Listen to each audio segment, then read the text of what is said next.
Hey guys, welcome back to the channel. This is a story about what if Naruto Banished rebuilds Whirlpool Konoha. Before I start, please support for more amazing content, and do consider subscribing to my channel and share this video with your friends. This is written by Keeper of the Ninja Way and link in description and support writer. Let's start the video. Chapter 1, Hinata's Return and Negotiations, beginning, Leaf Council Chambers. It's been over 2.5 years since Naruto left the village. And since then, a new village has come back from destruction, the hidden Whirlpool village of the land of eddies. Tsunade hadn't heard much about them lately, except that they'd been in the middle of a violent conflict with the Hidden Stone village. Despite the small size of the hidden Whirlpool village, they'd been holding their own. Which confused her. It was the Hidden Stone that destroyed the hidden Whirlpool, a long time ago. Granted that the Whirlpool was fighting mostly defensively, they were still holding their own. Danzo, however, had been giving her a headache. He had confessed that he had sent his men there, but his men had been completely defeated. Danzo had been nagging her about sending ninja there to try and find Naruto, and bring him back. But she told him that there wasn't any proof. Not only that, but the hidden Whirlpool were once allies, and here he was again, giving her a headache. We must take care of them, Lady Tsunade. They were already annihilated. They are technically no longer our allies, we can't trust them, said Danzo, making his case in front of the Shinobi Council. The meeting wasn't supposed to take place until the representatives from the Whirlpool. But Danzo had insisted on an earlier meeting. The others were curious at first, but now they knew why. Danzo, shut up.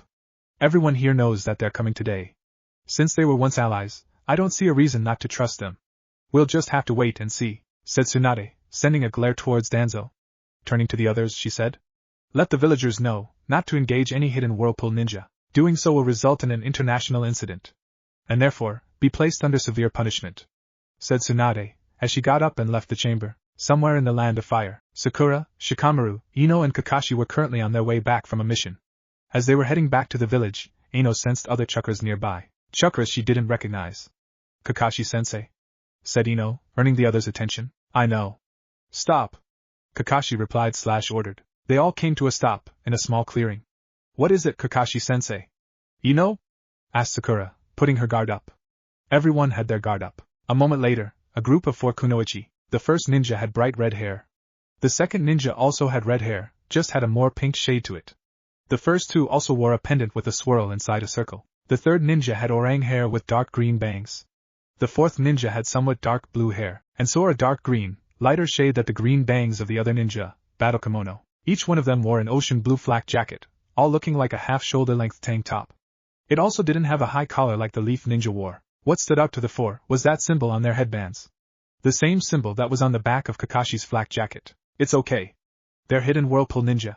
Stand down, Kakashi ordered, as he looked the other ninja over. How come, Kakashi-sensei? And who are they? Sakura asked, not letting her guard down. Ino and Choji doing the same as her. Because they're heading to the Leaf Village to negotiate an alliance with the Leaf Village. And the 2 with the red hair are from the Uzumaki clan. Kakashi answered. Uzumaki clan? There's an Uzumaki clan? Ino asked, looking at Kakashi with a questioning look on her face. He's right. We're not here to fight. More like talk. If things work out, we'll become allies once again. If not, we'll be taking back what's ours, said the girl with the glasses, gaining Ino's attention once again. What do you mean by that?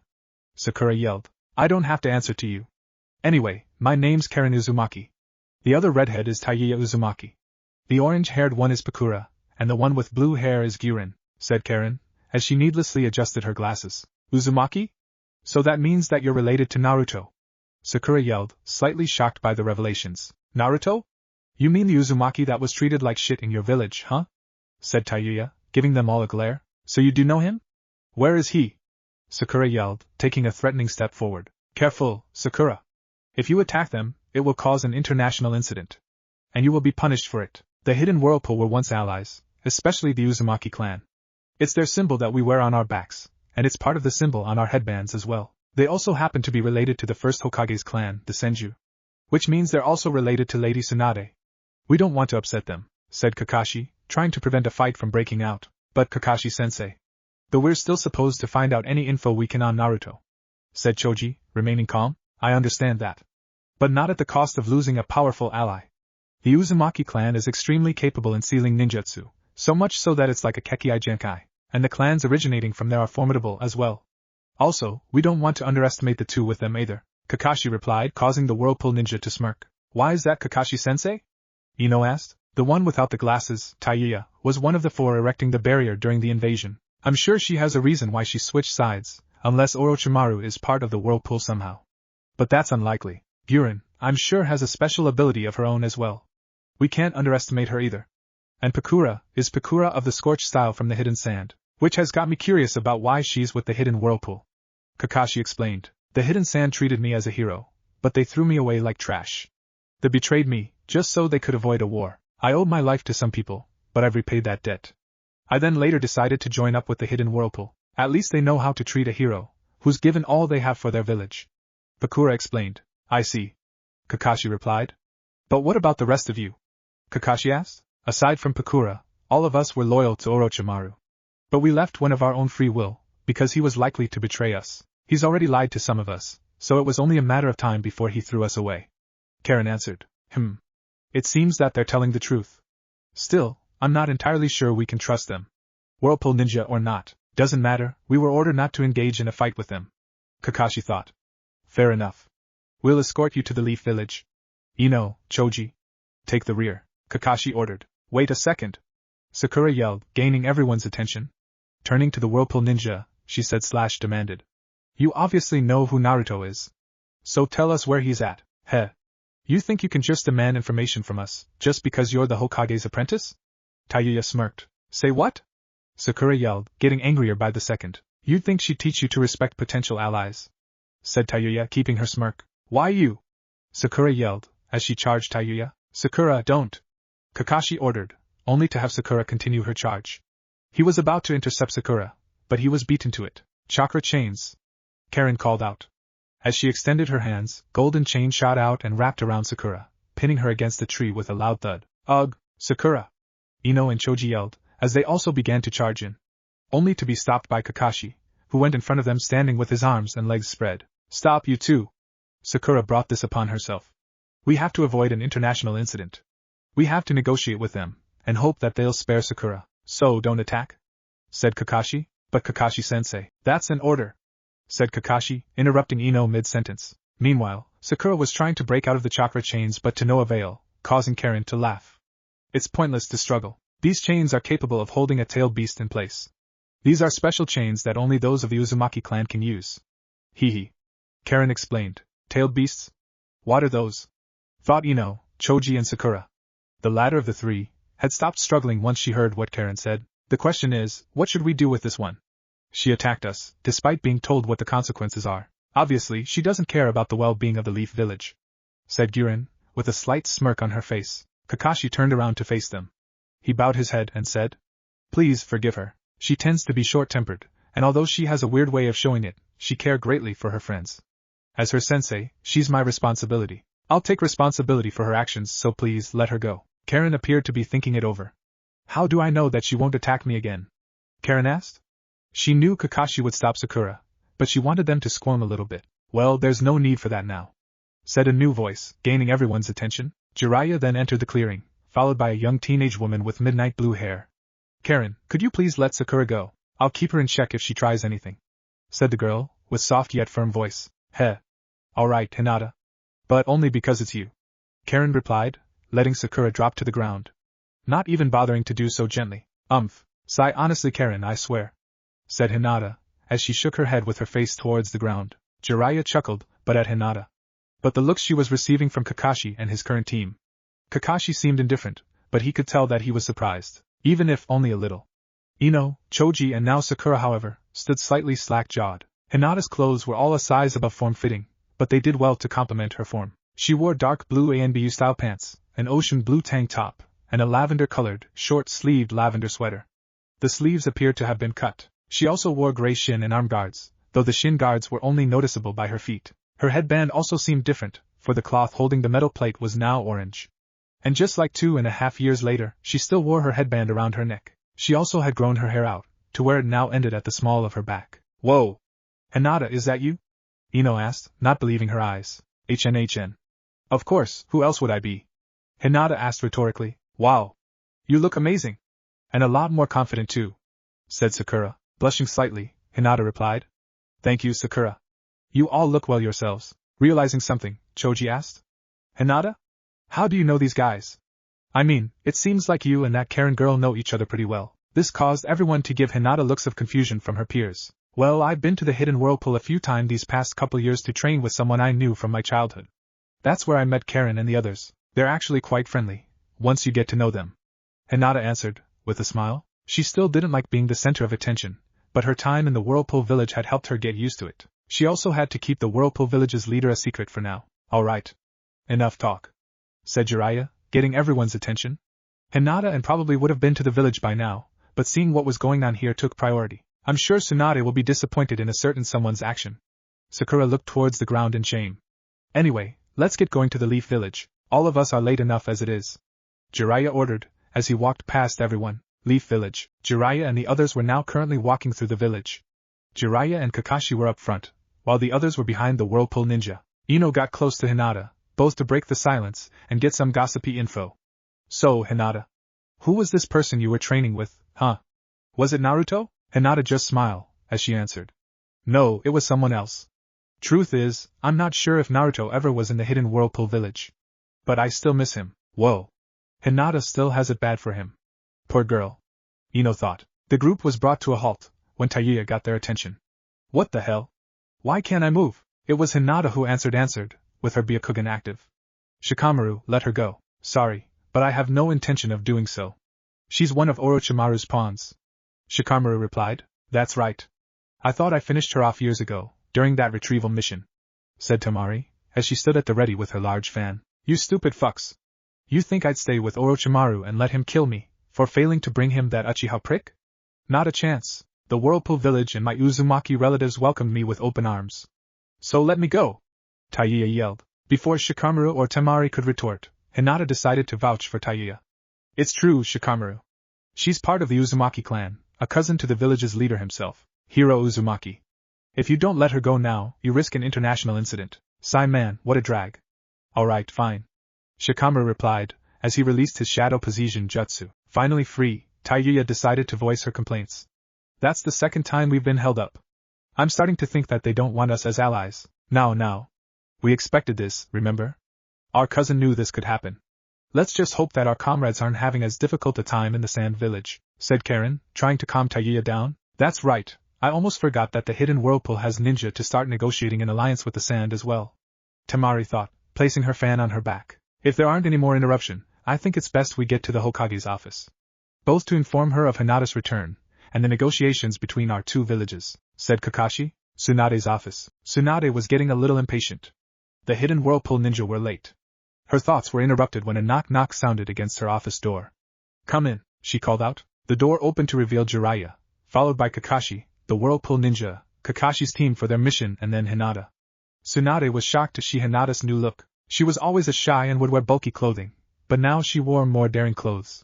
At least that was the best way she could put it. She came to the conclusion that Hinata had somehow grown more confident. Lady Hokage, Kakashi began, getting Tsunade's attention. Our mission was a success. But considering the current circumstances, I believe it best for the report to wait. There was also an issue on our way back from the mission. Although Kakashi would rather not throw Sakura under the bus, he didn't really have a choice. But he could at least postpone the news until the negotiations were over. Very well. And before I get to you, Jiraiya, let me grade our guests, said Tsunade, as she turned her attention to the Whirlpool Ninja, Kakashi and his team leaving her office as she did so. Welcome, I hope no one gave you any trouble. And if so, hopefully not too much. It was Karen who spoke, since it was decided that she'd be the primary diplomat during these negotiations. At least until their village's leader showed up. Aside from your apprentice's attitude and a misunderstanding with a member of the Nara clan, I'd say it could have been worse. Lady Hokage. The news about this surprised her. She had ordered her ninja not to try anything with the Whirlpool Ninja. Even teams that were sent out weeks ago were told just in case they ran into them. Sigh, I see.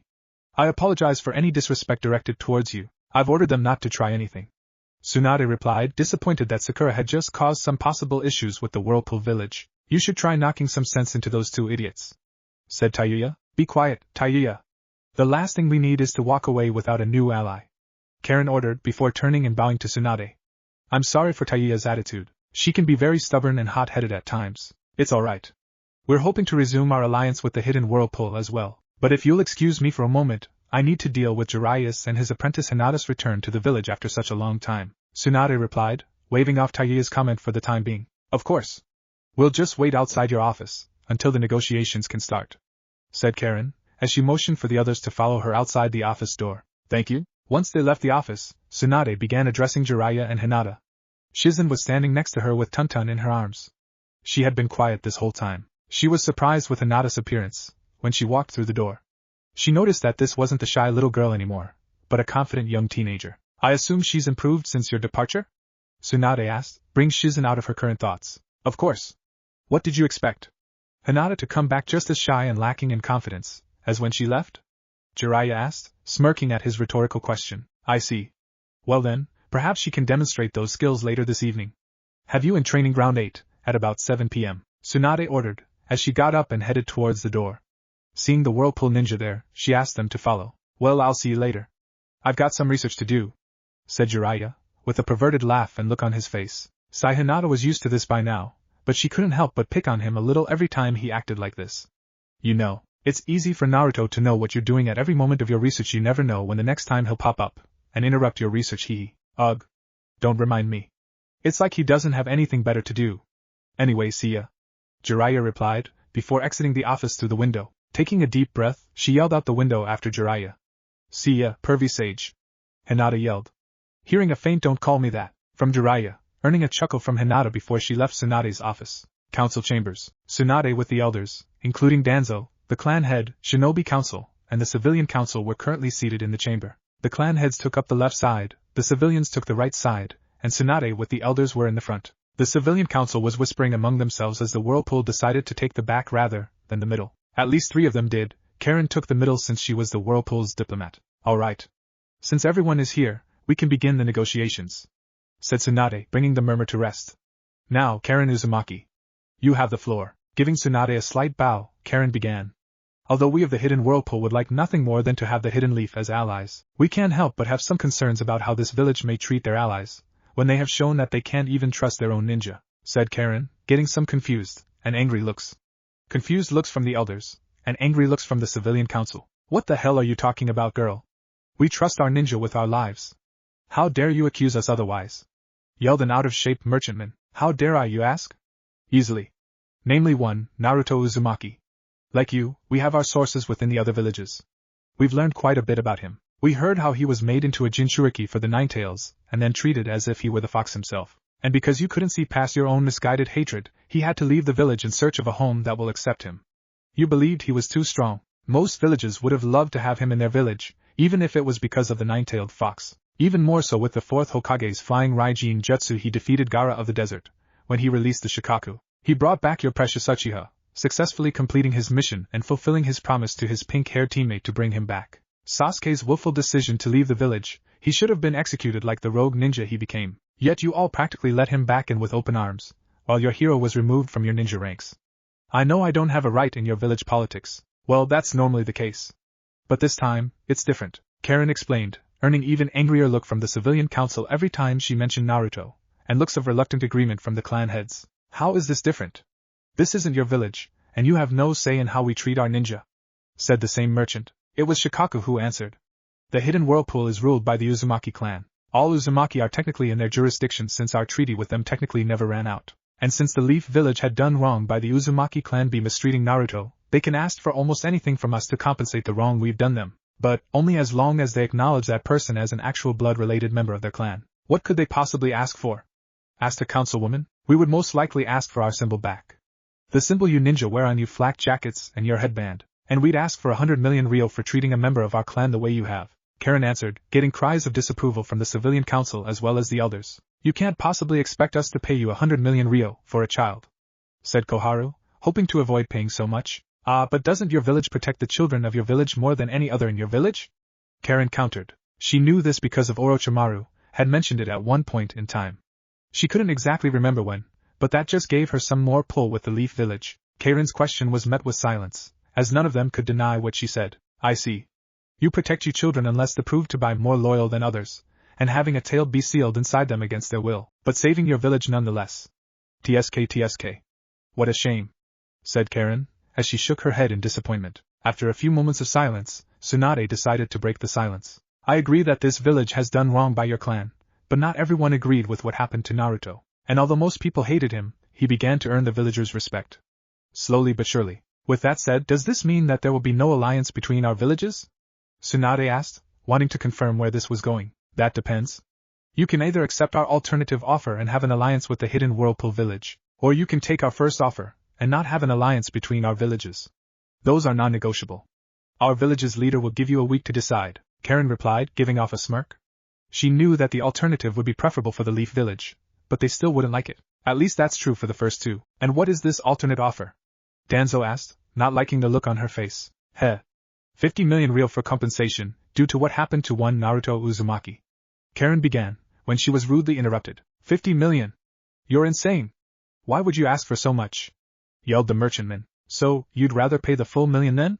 Karen asked, only for the man to remain silent. Thought so, now where was I? Oh right, now I remember. 50 million real, for compensation.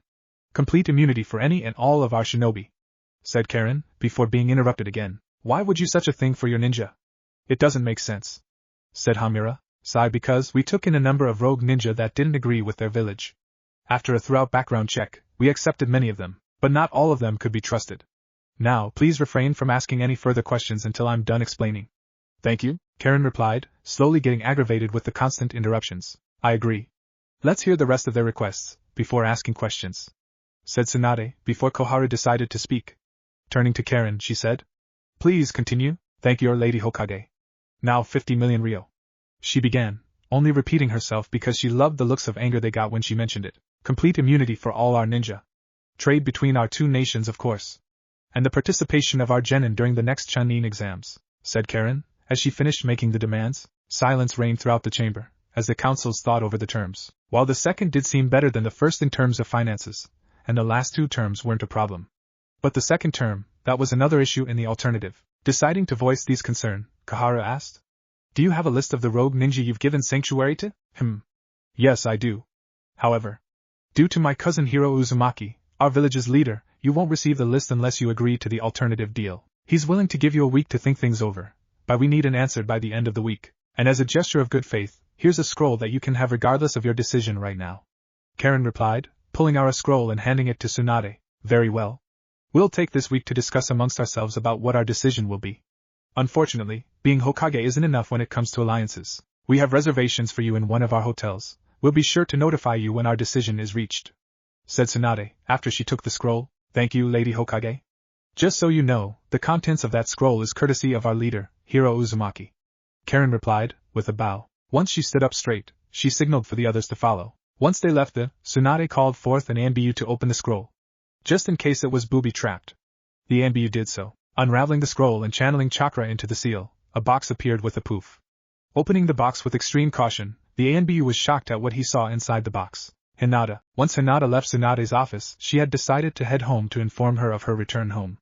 She was almost to the Hyuga compound when she heard a familiar voice. Long time no see, Hinata. Turning around, Hinata replied. Indeed it has, Kurenai-sensei. Kurenai went up and gave Hinata a hug.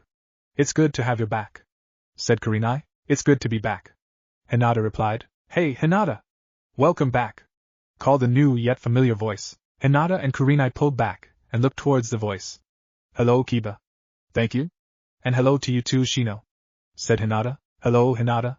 Nice to see you again, Shino replied. Hinata just giggled. Kurenai and the other two then took a good look.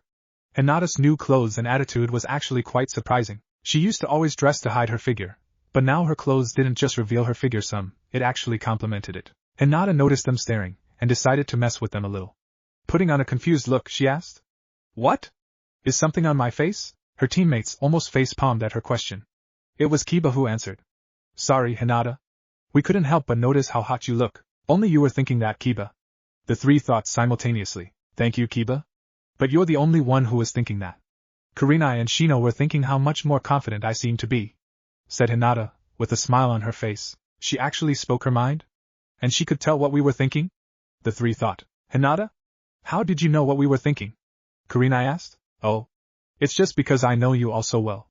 And also, others who knew me during the early part of my training have always said how I've grown more confident, and I'm inclined to agree. As for what Kiba was thinking, well, let's just say he's not the only one who has thought that before. Hinata explained, not letting the smile drop from her face. I'm sorry, but I have to get home and get ready to meet Lady Tsunade at Training Ground 8. I'll see you all later, said Hinata, with a short bow before she headed off to the Hyuga compound. Once she was out of sight, Shino decided to speak up. She's much more confident, and it's only logical that her skills have increased just as much, if not more so. I also believe that she's still infatuated with Naruto as well, considering that she didn't even blush with Kiba's compliment. What did you just say, Shino? Yelled Kiba. He's right, Kiba. Your compliment didn't faze her, said Kurenai. She then smirked. I think I like this new Hinata. Should be interesting to see what she can do, don't you two think so? Kurenai asked. Indeed, yeah. Well, shall we get ready for this evening? Kurenai asked, with a sly smile. Heh. Yeah, I'm looking forward to this. Kiba answered. Of course, said Shino. Hyuga compound. Hinata had a brief confrontation with the Hyuga guards. They couldn't recognize her at first, but once Hinata convinced them of who she was, she proceeded to enter the compound. Walking through the main building of the main house, Hinata was greeted by the branch house members that managed to recognize her. Those who did were shocked by her new appearance. Some almost believed that she was Hayashi Hyuga's late wife, Hikari. Hinata was almost to her room when she saw someone standing in front of her bedroom door. Hello, sister, greeted Hanabi, as she faced Hinata. Hello, Hanabi. Hinata replied, with a kind smile on her face. How have you been these past couple years?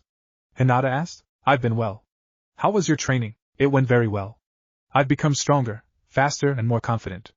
Hinata replied. I see.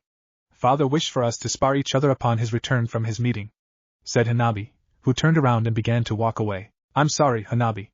But I'm sure Lady Tsunade wanted to see what I'm capable of as well. I wouldn't mind sparring with you, but I have to be at full strength for Lady Tsunade's test. She may not spar with me personally, but I'm sure she has an opponent lined up for me.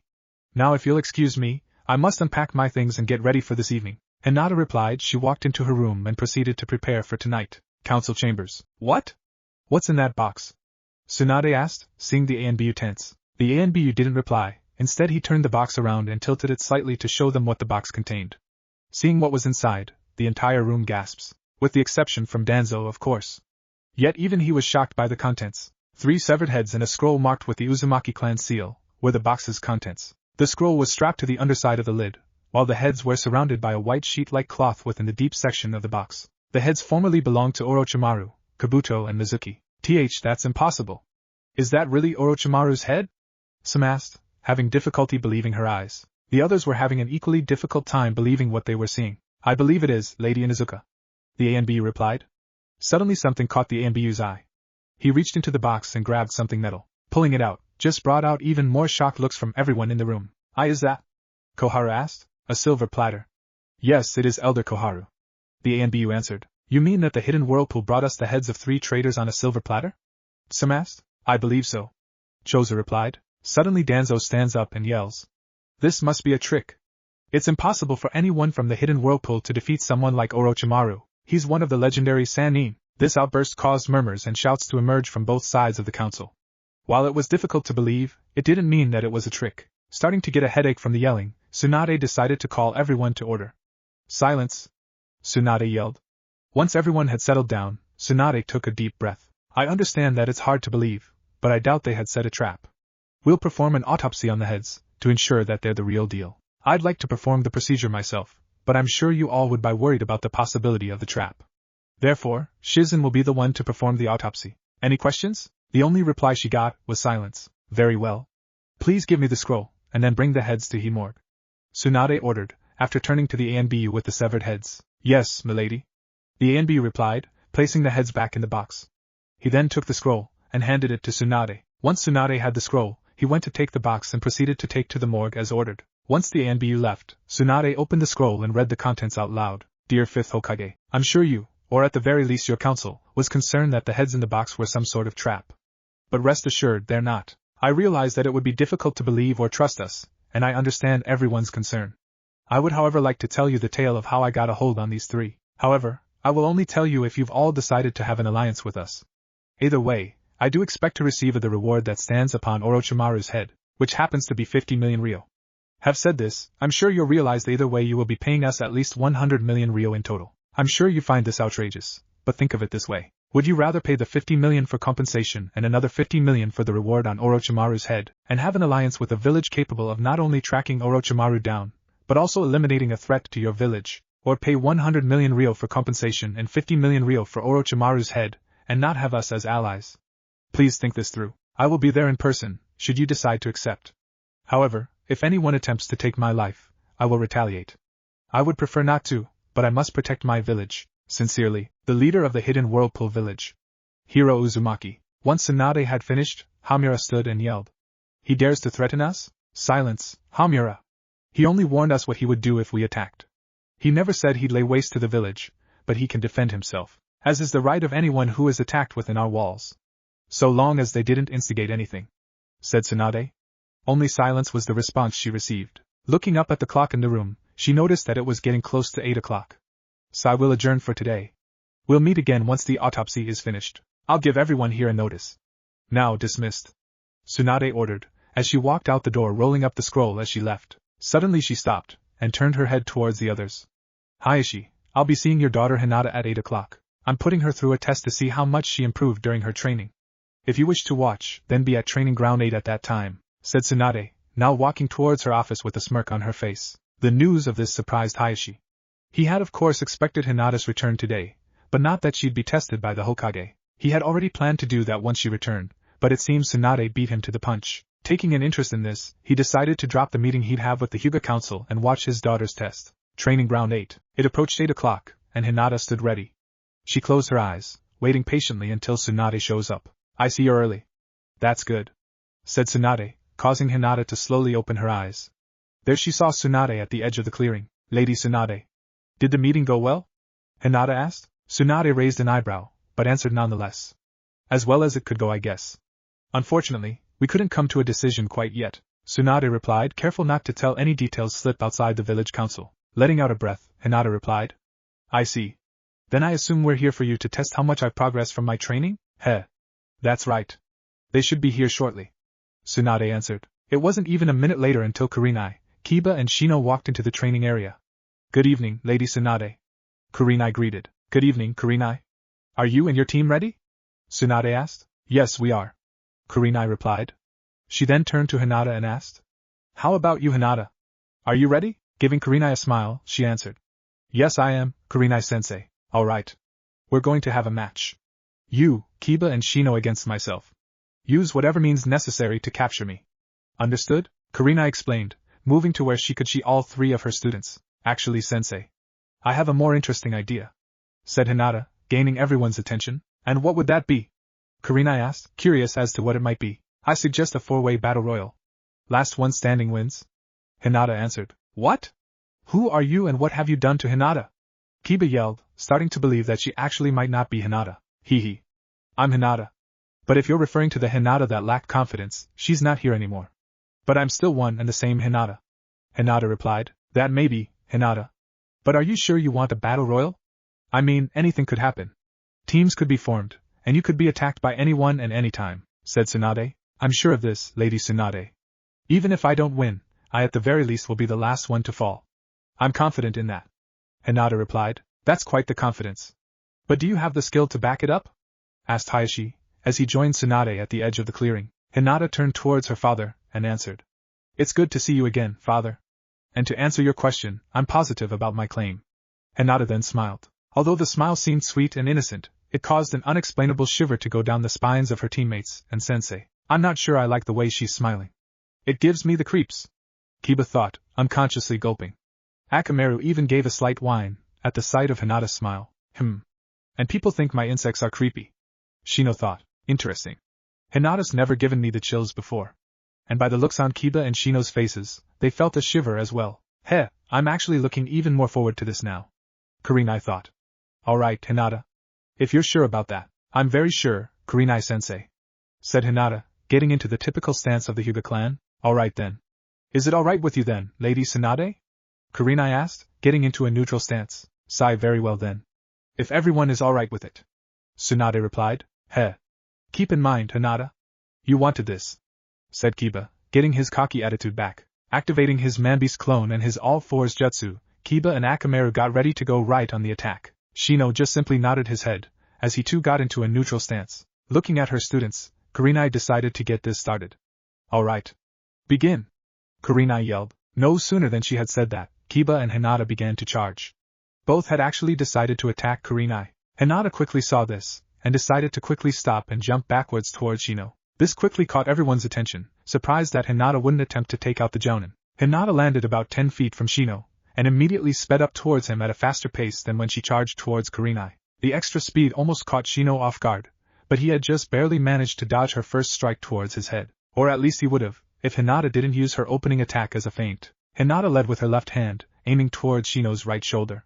She inwardly smirked when Shino began dodging toward his left. She stopped her left hand, and struck him in his left forearm with her right hand. Shino had immediately backed up once he was struck.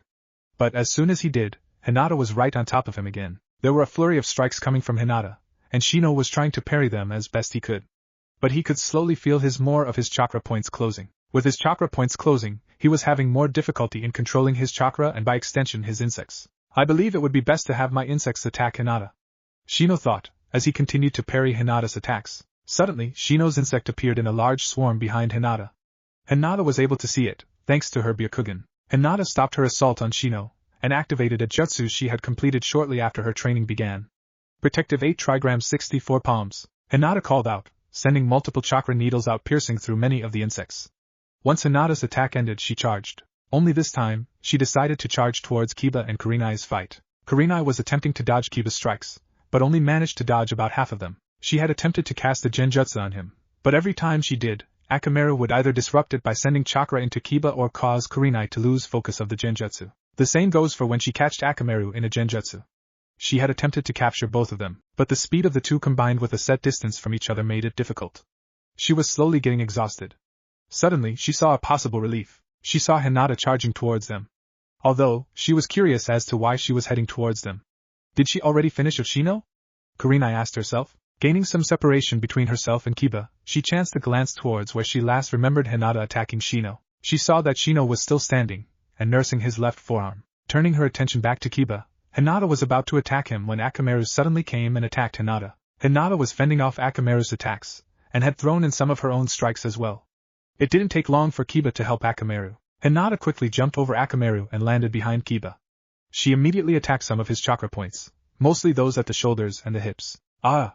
Kiba yelled, falling to a knee. Akamaru had started his attack back up as soon as Kiba yelled out, landing a punch on Hinata. Hinata used the momentum from being punched to flip on her hands and back up to her feet. Once she landed on her feet, she met charging Akamaru in another flurry of attacks. Hinata slowly closed more chakra points, before parrying a punch from Akamaru and spinning around him. Coming out of her spin, Hinata charged toward Kiba with Akamaru hot on her heels. Kiba saw Hinata coming towards him. Moving as fast as he could, he charged Hinata with his fist cocked back. Just as he brought it fist towards Hinata, she suddenly jumped upward. With his fist already coming forward, along with Hinata's sudden jump, Kiba was unable to stop himself from punching Akamaru. Akamaru, however, had also cocked back his fist before Hinata suddenly jumped upwards. Since both Kiba and Akamaru were unable to stop themselves, they ended up punching one another, knocking each other to the ground. Kurenai had to suppress a giggle when she saw this. Spectators, Jiraiya had shown up right when Kurenai called for the start of the match. Instead of joining the others on the ground, he opted for sitting up in a tree. He couldn't help but smirk at all the surprised looks Hinata's battle skills had been earning from the others, especially Hayashi, who was trying to remain stoic, only to fail miserably. Never thought I'd see him actually showing surprise to this extent. Jiraiya thought. Incredible. I must admit, letting Hinata leave to go train with Lord Jiraiya was a great idea. The improvement she's made in both confidence and skill, it's phenomenal. Hayashi thought, having difficulty to keep a straight face. As shocked as he was, he couldn't help but feel more proud. Perhaps, I was too hard on her, or I just went at this from the wrong angle. It's incredible, isn't it, Lady Tsunade? The once shy and confidence-lacking Hinata has turned into a more confident and skilled kunoichi. Shizen commented, still in awe at what she was seeing. I agree. It's impressive how much she has changed in just the 2.5 years. Not only in personality, but in skill as well. Her lack of confidence was her biggest obstacle, but that seems to be behind her now. I just hope she doesn't become arrogant because of this. Tsunade replied. Ha! You don't have to worry about that, princess. She may be more confident and more skilled than when she left, but she's not the type to let that get to her head, said Jiraiya, as if he were replying to a funny joke. I hope you're right, said Tsunade. Battle. Hinata was still airborne, when a new swarm of insects surrounded her. She of course knew that Shino had placed some insects on her and the others over the course of the match. The longer the match went on, the more exhausted they would become. I had hoped that the lack of chakra control would keep the insects at bay a little longer than this. Oh well, Hinata thought, as she began her next jutsu. A jutsu that she had begun and completed, during her training. Rotation. Hinata called, a dome of chakra appearing around her. Shino's insects couldn't resist the surge of chakra that appeared, and went in for the attack. That proved to be a big mistake, as the rotation ripped through them. Shino could have prevented this easily, if his chakra control wasn't affected so much by Hinata's gentle fist. With Hinata's jutsu coming to an end, she landed and went to charge Kurenai. Kurenai half expected this, however, and was ready. She had realized that her chakra was slowly diminishing. She had attempted to remove the insects, but she was having difficulty finding any due to their small size. With her steadily diminishing chakra, she knew that using genjutsu was out. Not that it mattered, since the Byakugan would see through it. Instead of charging in, Kurenai decided to wait until Hinata got closer to use a counterattack. Once Hinata got close enough, she began dodging attacks. Although Kurenai usually uses genjutsu, she is well adversed in taijutsu as well. Unlike special jounin, who are jounin level in only one skill, jounin are at jounin level in multiple aspects of the ninja arts. In Kurenai's case, genjutsu and taijutsu. Despite this, however, Hinata was slowly wearing her down with her consistent speed and her gentle fist. Even though Hinata isn't quite jounin level in taijutsu or speed, her increased skill in the gentle fist can help her even the odds. Impressive, thought Kurenai, impressed with Hinata's skill thus far. Little did she know, Hinata was slowly forcing her to where Kiba, Akamaru and Shino were fighting. Once Hinata got Kurenai where she needed her to be, she quickly jumped and flipped over Kurenai. Following Hinata's trajectory, Kurenai knew that Hinata was going to land right behind her. So, she quickly spun around in an attempt to catch her off guard. Unfortunately, that didn't happen. Hinata had seen her attack coming, so she quickly parried Kurenai's attack away, closing another chakra point while she was at it. As she landed, Hinata immediately got into a stance. Her right leg was bent at a right angle, while her other limbs were straight. If you were to look at Hinata from above, it would look like her arms were at a 7 o'clock position. This stance quickly surprised everyone, except Jiraiya, to where even Kiba, Akamaru and Shino stopped fighting. Spectators, no way! Is that what I think it is? Asked Shizen, surprised at seeing this familiar stance. I believe it is. She can't really be capable of using that jutsu, can she? Asked Hayashi, having difficulty in believing that Hinata could be able to use a Hyuga clan jutsu of this level. Heh. Go ahead and underestimate her. That's what got her teammates and sensei into this mess in the first place. Jiraiya answered, with a smile on his face. Though, I have to wonder why she's going to this level. Jiraiya thought. Tsunade just remained silent. Battle. 8 trigrams, 128 palms. Hinata called out, beginning her attack. Surprisingly, she didn't start at her closest target, being Kurenai. She instead went to Kiba. Her plan was to get all 4 within her divination, which she accomplished. 2 palms. Hinata began, striking Kiba twice. 4 palms, 8 palms, 16 palms, 32 palms. Hinata yelled, leaving Kiba and going for Akamaru. 64 palms. Yelled Hinata, striking Akamaru 32 times. She then changed her target to Shino. Striking him 32 times, she then went to her final target Kurenai, striking her 32 more times, bringing the total strikes to 128 palms. Spectators, HM. That explains why she was using that level of a jutsu on her comrades. She planned on dividing the attack equally among all of them. Instead of hitting one with all 128 hits, she hits them each 32 times instead in order to avoid any fatal damage. Clever, said Jiraiya, impressed with Hinata's move. Clever indeed, said Hayashi. Tsunade and Shizen just nodded in agreement. Hinata was the only one standing, her teammates and sensei lying on the ground. Once Akamaru had hit the ground, he had transformed back into a large white dog. HN. All your guys' jutsu are useless now. Shino, you can't efficiently use your chakra to command your insect. Kiba and Akamaru, your nin taijutsu are also out. Kurenai-sensei, your genjutsu is gone without the proper chakra control. You all might still be able to use standard taijutsu, but you're all worn out. I can keep going, because I have a lot of stamina training. Hinata explained. Although she was right, she was trying to hide her own exhaustion. She was taking long breaths, so as to make it look as if this battle seemed easy. I'm not used to that jutsu yet. I can use the 8 trigrams, 64 palms easy enough, but this one is very difficult for me. I just hope they aren't willing to continue without the preferred specialties, otherwise I could be in trouble. Hinata thought. She's not showing it, but I can tell she's getting exhausted. Heh. She's grown more than I expected. I guess she deserves this win. Besides, she'll probably wear me down, if it's just one-on-one. Kurenai thought, as she slowly stood up. Now standing on wobbly feet, Kurenai said. Alright, I'm done, Hinata. You've earned this win. What about you guys?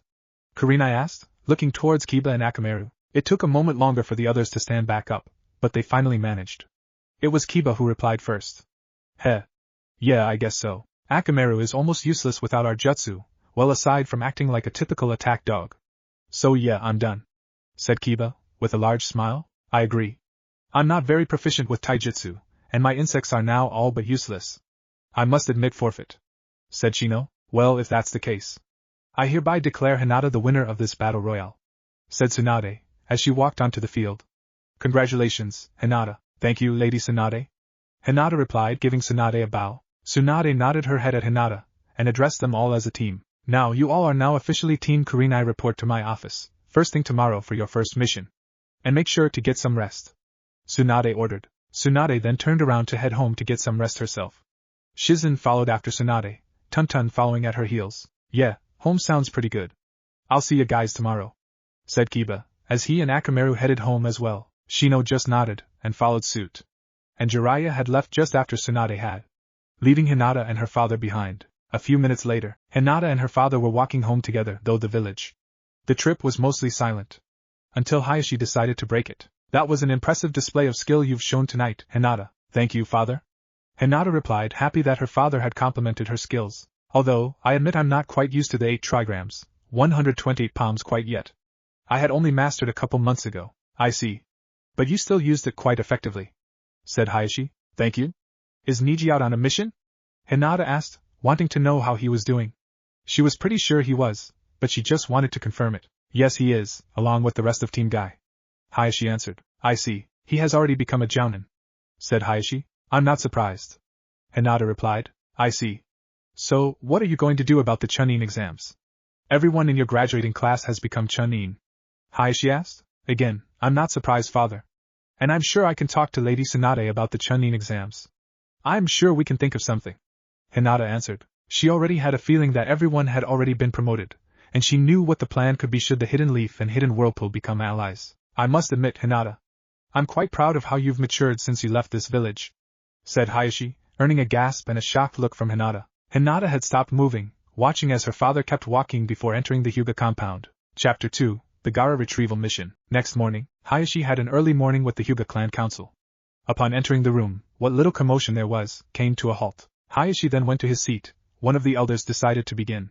Lord Hayashi, I assume you know that your eldest daughter had returned to the village? Yes, I am, Hayashi replied. Then from my understanding, wasn't she supposed to spar with your younger daughter Hanabi upon her arrival? The elder asked. Originally, yes. But Lady Tsunade had already placed Hinata in a test of her own. She sparred with her sensei, Kurenai, and her teammates, Kiba Inuzuka and Shino Aburame. It was originally supposed to be a 3-on-1 match, but Hinata suggested a battle royal. This was accepted by her teammates, sensei and Lady Tsunade herself. Based on Hinata's performance, I don't see a need for her to spar against Hanabi, Hayashi explained, with his typical stoic demeanor. I see.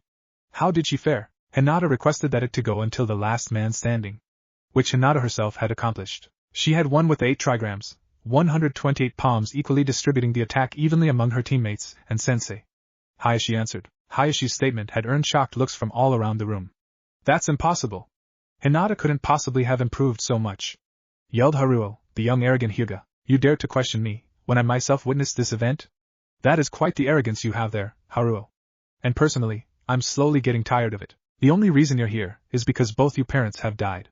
That is the only reason you've had a seat on this council at 16. You may think you're a skilled member of the Hyuga clan, but you can't beat Niji in a match, said Hayashi. These past 2 years, this young man had slowly begun to wear on Hayashi's nerves. The constant arrogant attitude, the lack of respect, and the overestimation of his own skills. Sure, the Hyuga were sometimes considered arrogant, but they at least knew their limitations. How Haruo had become a jounin at 15, just confused Hayashi. I could have beaten that lowly branch member, if I were permitted to use the seal. That's the only reason her won. And let's not forget, he uses techniques permitted only to the main house of the clan. And he has yet to be punished for it, Haruo yelled. He taught himself those jutsu. And under my authority, he has been permitted to learn more of the main house's techniques. And as for your excuse of not being able to use the seal against Niji, is just to cover up your own weakness. You can't even admit your own defeat. My daughters can admit their defeat, even to a branch house member. You, however, are a member of the council and can't even admit when you're bested. And your current behavior is an insult to me, and the rest of this council. To disrespect me, is the same as disrespecting the entire Hyuga clan, said Hayashi, earning nods of agreement from the rest of the council. Haruo just growled underneath his breath. He didn't think that he was insulting his fellow clansmen, but he felt that he was being insulted more than even the clan. Figuring that it would be best not to have the other elders against him, he decided to swallow his pride. I apologize. That wasn't my intention. I just find it difficult to accept that it seems you're playing favorites with the branch house, and that Lady Hinata has such a level of skill that you've explained. Be that as it may, you still need to show respect to, not only your elders, but your clan head as well. You also seem to insinuate that I'm lying, when I wouldn't do such a thing when it comes to skills of this clan's members. You'd be better off not to do so again. I will let it slide this time, but do so again and you will be punished. And I'm sure the other elders will agree. Hayashi warned, earning nods from the other elders once again. Thank you, Lord Hayashi. I'll keep that in mind. Haruo replied. Good. Is there anything else we need to discuss? Hayashi asked. It was the same elder from the beginning who answered. Yes, there is. Tsunade's office. Team Kakashi and Team Kurenai, with the exception of Kurenai, were in Tsunade's office, ready to receive their respective missions. There, Hinata saw Sasuke for the first time since Naruto had brought him back to the village. She wasn't happy that he was walking around free. She didn't blame him for what happened to Naruto, but she didn't like that he had gotten off so easy. Sasuke wore a black version of the outfit Kakashi was wearing, carried a sword strapped to his back, and only had his right hand bandaged, which Hinata assumed was where the seal was placed for Naruto's jutsu. But something about his hand seemed off. Just as Team Kakashi was about to be given their orders, a member from the Cypher Corps had abruptly stormed in. Lady Hokage! Terrible news! She yelled, causing everyone to move out of her way as she came up to Tsunade's desk. The Kazekage has been kidnapped by the Akatsuki. She continued. Tsunade knew it was serious, so she had to make an immediate decision. Team Kakashi, you have a new assignment, Tsunade began. She was going to continue, but she was interrupted by Hinata. Excuse me, Lady Tsunade.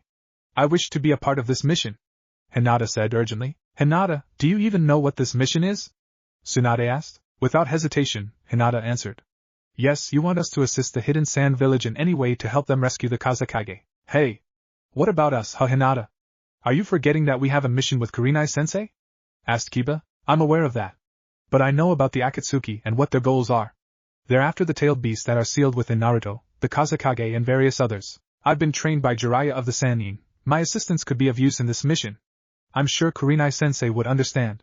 Hinata replied. That may be, Hinata. But can you really make a difference in this mission? Tsunade asked, before anyone else could interrupt it. I may have been exhausted after last night's test, but I haven't shown everything that I'm capable of. Do you honestly think that Lord Jiraiya could actually teach me the Hyuga clan's jutsu? Hinata asked, causing Tsunade to raise an eyebrow. He made me get physically stronger and faster, but he's also taught me some of the jutsu in his arsenal. And when he wasn't training me, I was practicing the Hyuga techniques. And if I wasn't training in that, I was working on other practical uses for the jutsu or practicing a new special jutsu. Hinata explained, earning surprised looks from the others in the room. Even Sasuke and Shino's eyebrows were raised in surprise. Wait! You mean you were holding back against us? Kiba asked/yelled. Now's not the time for questions, Kiba. It's time for quick decisions and action. Hinata yelled, earning shocked expressions once again. Sigh. Hinata's right. Very well, Hinata. You may assist Team Kakashi on this mission. I'd like to send your teammates on this mission, but too many people may slow you down. Meet at the main gate in half an hour. Go! Tsunade ordered. Team Kakashi and Hinata immediately left the office. As soon as they left, Kurenai walking into the office once she was given permission to enter. Hinata's not here? Kurenai asked. She was, but she ditched us to go on a mission with Kakashi-sensei and his team, said Kiba. What? Why would she do that? The Kazekage was kidnapped by the Akatsuki, and Hinata requested to assist them in rescuing the Kazekage. I assume she somehow hopes to meet Naruto. Based on the Kazekage's and Naruto's situation, it only seems that's the most logical explanation. Shino answered. The Akatsuki? Why the hell would she want to go after them? Naruto or not, I don't think Naruto's the reason why she's going. Or at least as far as hoping to see him again goes, said Tsunade, as she got up from her desk. Huh? What do you mean, Lady Tsunade? Kurenai asked. It's because, like Naruto, the Kazekage is a Jinchuriki. Hinata has seen how Naruto was treated, and most likely has an idea of Gaara's childhood as well. As far as Akatsuki goes, they only see people like Naruto as a means to an end. And I assume that she still loves Naruto, so she can't stand people who treat them other than like fellow human beings. Tsunade replied, as she walked to her office door. Stopping and turning slightly to look over her shoulder, Tsunade continued. They're to leave in just under half an hour. If you want to wish her luck, meeting them at the main gate would be the best chance. Tsunade then walked out the door, headed towards the main gate. Main gate. Tsunade, Shizen, Team Kurenai and Team Kakashi plus Hinata were now at the gate. Team Kakashi was prepping to leave, when a poof of smoke suddenly appeared to reveal Jiraiya. Tsunade. The Kazekage has been kidnapped by the Akatsuki, said Jiraiya. I know. I've already assembled a team. Tsunade replied, nodding towards Kakashi and his team. Looking at the team, Jiraiya noticed that Hinata was among them. Heh. Volunteering for this mission, Hinata? Jiraiya asked, with a smile. Returning the smile, Hinata replied. Of course, pervy sage. If I can help to take down at least one member of that group, then Naruto will have one less enemy to worry about. Kakashi, Sasuke, Kurenai, Shizen and Tsunade slightly narrowed their eyes. They became slightly suspicious of that remark, but they didn't ask about it. But what was even more suspicious was that Jiraiya didn't react to her comment. Hinata, please be careful, said Kurenai. Looking towards Kurenai, Hinata replied. Of course I will, Kurenai-sensei. But I'll be giving this mission my all. Alright, enough with all this chatter. Team Kakashi, get moving. Tsunade ordered. Right. They replied before leaving to the hidden sand as quickly as possible. Once they were out of sight, Tsunade turned to Jiraiya. Jiraiya, I want to see you in my office immediately. You know I need to check on my spy network. Meeting up with you now will only delay any intelligence that could help the village. So I'll see you later. Bye, Jiraiya replied, before disappearing in a poof of smoke. Grr, Jiraiya, you said, Tsunade under her breath. Team Kakashi. A few miles from the village, Sasuke decided to speak for the first time. Hinata. What? Hinata replied, placing Sasuke in her peripheral vision. You seem to believe that we might be seeing Naruto during this mission. That, or you really want to protect Naruto. But to do that, you'd have to know where Naruto is. Which is it? Sasuke asked, looking for any signs of any possible deception. I don't expect to see Naruto on this mission, nor do I know where he is. I admit that I still care deeply for Naruto, and I know about his enemies. That includes your older brother Itachi. It's likely that we may encounter him on this mission. Hinata replied. I'm well aware of Itachi's affiliation with the Akatsuki. And with you trying to change the subject, proves that one of my theories are right. So which is it? He's in the hidden whirlpool, isn't he? Sakura asked, earning a surprised look from Sasuke. The way you and that Karen girl were talking, you were pretty close. Especially since you've admitted to having been to the Whirlpool village. So Naruto is there, isn't he? Sakura asked. Hinata sighed, closing her eyes. She answered. You two aren't as smart as you think you are. Yes, you're right. Naruto is in the hidden Whirlpool village, but he can't be touched due to the protection of the few members of the Uzumaki clan and their followers. If you two had done your research, you'd have already figured out that there is a relationship between the Leaf and Whirlpool villages. What do you mean? And come to think of it, they said something about if things don't work out then they'll take back what's theirs. What did they mean by that? Sakura asked. My point exactly, Sakura. The swirl on Kakashi-sensei's back is actually the symbol of the Uzumaki clan. The symbol on our headbands also have a swirl in the mark. If things don't work out, we'll be receiving new headbands and new uniforms. All of which will be without the symbol. I know for a fact that the hidden Whirlpool are asking for compensation for the way Naruto was treated. The Uzumaki clan takes family very seriously. Hinata explained. How much are they asking? Asked Sasuke. Depends. If things don't work out, then it'll be 100 million real. 100 million? Are they insane? Sakura yelled/asked. I told you, they take family very seriously. Naruto has been proven to be of the Uzumaki clan. So, there is little the Leaf Village can do about that. Hinata answered. Okay. What is things to work out? Will the 100 million be dropped? Asked Sasuke. Only by half. It's not just the Uzumaki clan that wants compensation. The other clans of the hidden Whirlpool are extremely loyal to the Uzumaki clan. While they themselves get nothing from the compensation itself, they just don't like that a member of that clan is treated so poorly. Hinata answered. Just by half. And the other clans don't expect anything, except justice for someone they probably know nothing about. Sakura asked. Pretty much. That's not all. Kakashi said, deciding to participate in the conversation. There was a point that Hinata hadn't mentioned that he thought should come to light. If things don't work out, we'll be paying more than just the compensation for Naruto's treatment. What do you mean? Sasuke asked. The Leaf Village will also have to spend money on new uniforms and new headbands. If they take back their clan symbol, we can no longer wear their mark. Doing so would anger them. And they're not pushovers either.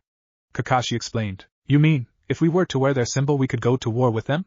Sakura asked. Yes, and we'll lose many ninja in the process. Right now, the Hidden Whirlpool are holding their own in a war against the Hidden Stone Village. The clans of that village must have become much stronger since their downfall, and I've heard rumor that they've taken in a large number of rogue ninja who know the secrets of the other 5 great shinobi villages. Possibly former members of our village as well. Kakashi explained. So that means that they could have the advantage against us. Stated Sasuke. That's right.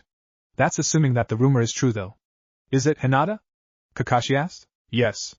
But they've only accepted the ones most likely to be loyal to the Hidden Whirlpool. They've accepted ninja from just about everywhere, from the hidden grass to even the hidden cloud. Hinata replied. Man, they'd be pretty tough then. Because not only would they know secrets and jutsu from each of the other villages, but the village's security measures and battle strategies as well. So not only are they stronger, they're better prepared and smarter too. And based on the unlikely assumption that we'd choose to continue wearing an enemy symbol, we'd not only go to war, but it would possibly spark a new great ninja war. Right, Kakashi-sensei? Asked Sakura. Exactly. But like you said, that's an unlikely assumption on that last part. We wouldn't do such a thing. I just hope things will work out. Kakashi replied. The hidden whirlpool wants this to work.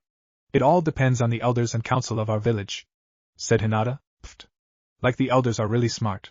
Their stupidity forced Naruto to leave the village, and once they found out about his mastery of the fourth Hokage's ultimate jutsu, according to Lady Tsunade, they were practically kicking themselves in the ass, said Sakura, with sarcasm in her first sentence. True. But the decision isn't theirs alone, just like it's not just the Hokage's. But Lady Tsunade will most likely want this alliance due to her relation to the Uzumaki clan, said Hinata. Her relation to the Uzumaki clan? Asked Sasuke. The Senju and Uzumaki are distant cousins. In fact, the first Hokage's wife was an Uzumaki. Naruto found this out when he was in the hidden whirlpool, Hinata answered, while also answering their next question. So, Naruto is related to the first Hokage? Sakura asked. And he was treated like shit, because they were too prejudiced against something that they don't understand. Hinata answered, irritation in her voice. Alright. That's enough for now. We need to focus on this mission, said Kakashi. Hey. Isn't that Temari? Sakura asked. 3 days later, Team Kakashi along with Temari arrived in the hidden sand village, where they meet the village elders Chio and Ebizo. Chio had mistaken Kakashi for the white fan of the leaf, and had attempted to attack him. Only to be hindered by Hinata, who had intercepted the attack. Something is different about her right arm, Hinata thought, once Chio had backed off. That was about half an hour ago, as the misunderstanding had been cleared up by Ebizo. Currently Sakura was working on an antidote for the poison that Kankuro's system from his battle with Sasori of the Sand.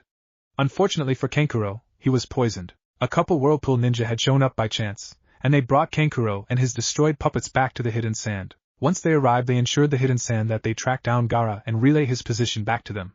But that didn't help much. Kankuro had managed to regain consciousness for a brief moment to tell them that he had a piece of Sasa's outfit in one of his puppets' hands. The next thing he knew, a very large white wolf had been summoned. The wolf stood higher than Kankuro was tall, while standing on all fours. The wolf's name was Ranger, and was asked to track down the smell, which he had done gladly, stating that he'd do his best. The news about the wolf's summons had surprised Kakashi some. He'd had never heard of such a summons, even though dogs and wolves are closely related. It's been silent, aside from the groans of pain they could hear from Kankuro during Sakura's treatment. Sasuke decided to ask something in order to break the silence. Kakashi-sensei. What is it, Sasuke? Kakashi asked. Who is this white fan of the leaf? Sasuke asked, gaining the attention of Chio and her brother. Saiwell in a word. He was my father, Kakashi answered, as he looked at the roof. You're the son of the white fan? Chio asked, shocked by this revelation. That would explain the resemblance, sis, said Ebizo, equally shocked as his sister. Okay, but why would you want to attack the white fan? Sasuke asked, while facing Chio. That man, your sensei's father, killed my son and his wife, leaving my grandson to live without parents. Chio answered. Is that why he went rogue? I mean, I lost my entire clan because of my brother, and I'm still a leaf ninja, said Sasuke. That may be. But if it wasn't for Naruto, you'd be Orochimaru's little bitch right now, said Hinata, offhandedly. Yeah, and look where that got him.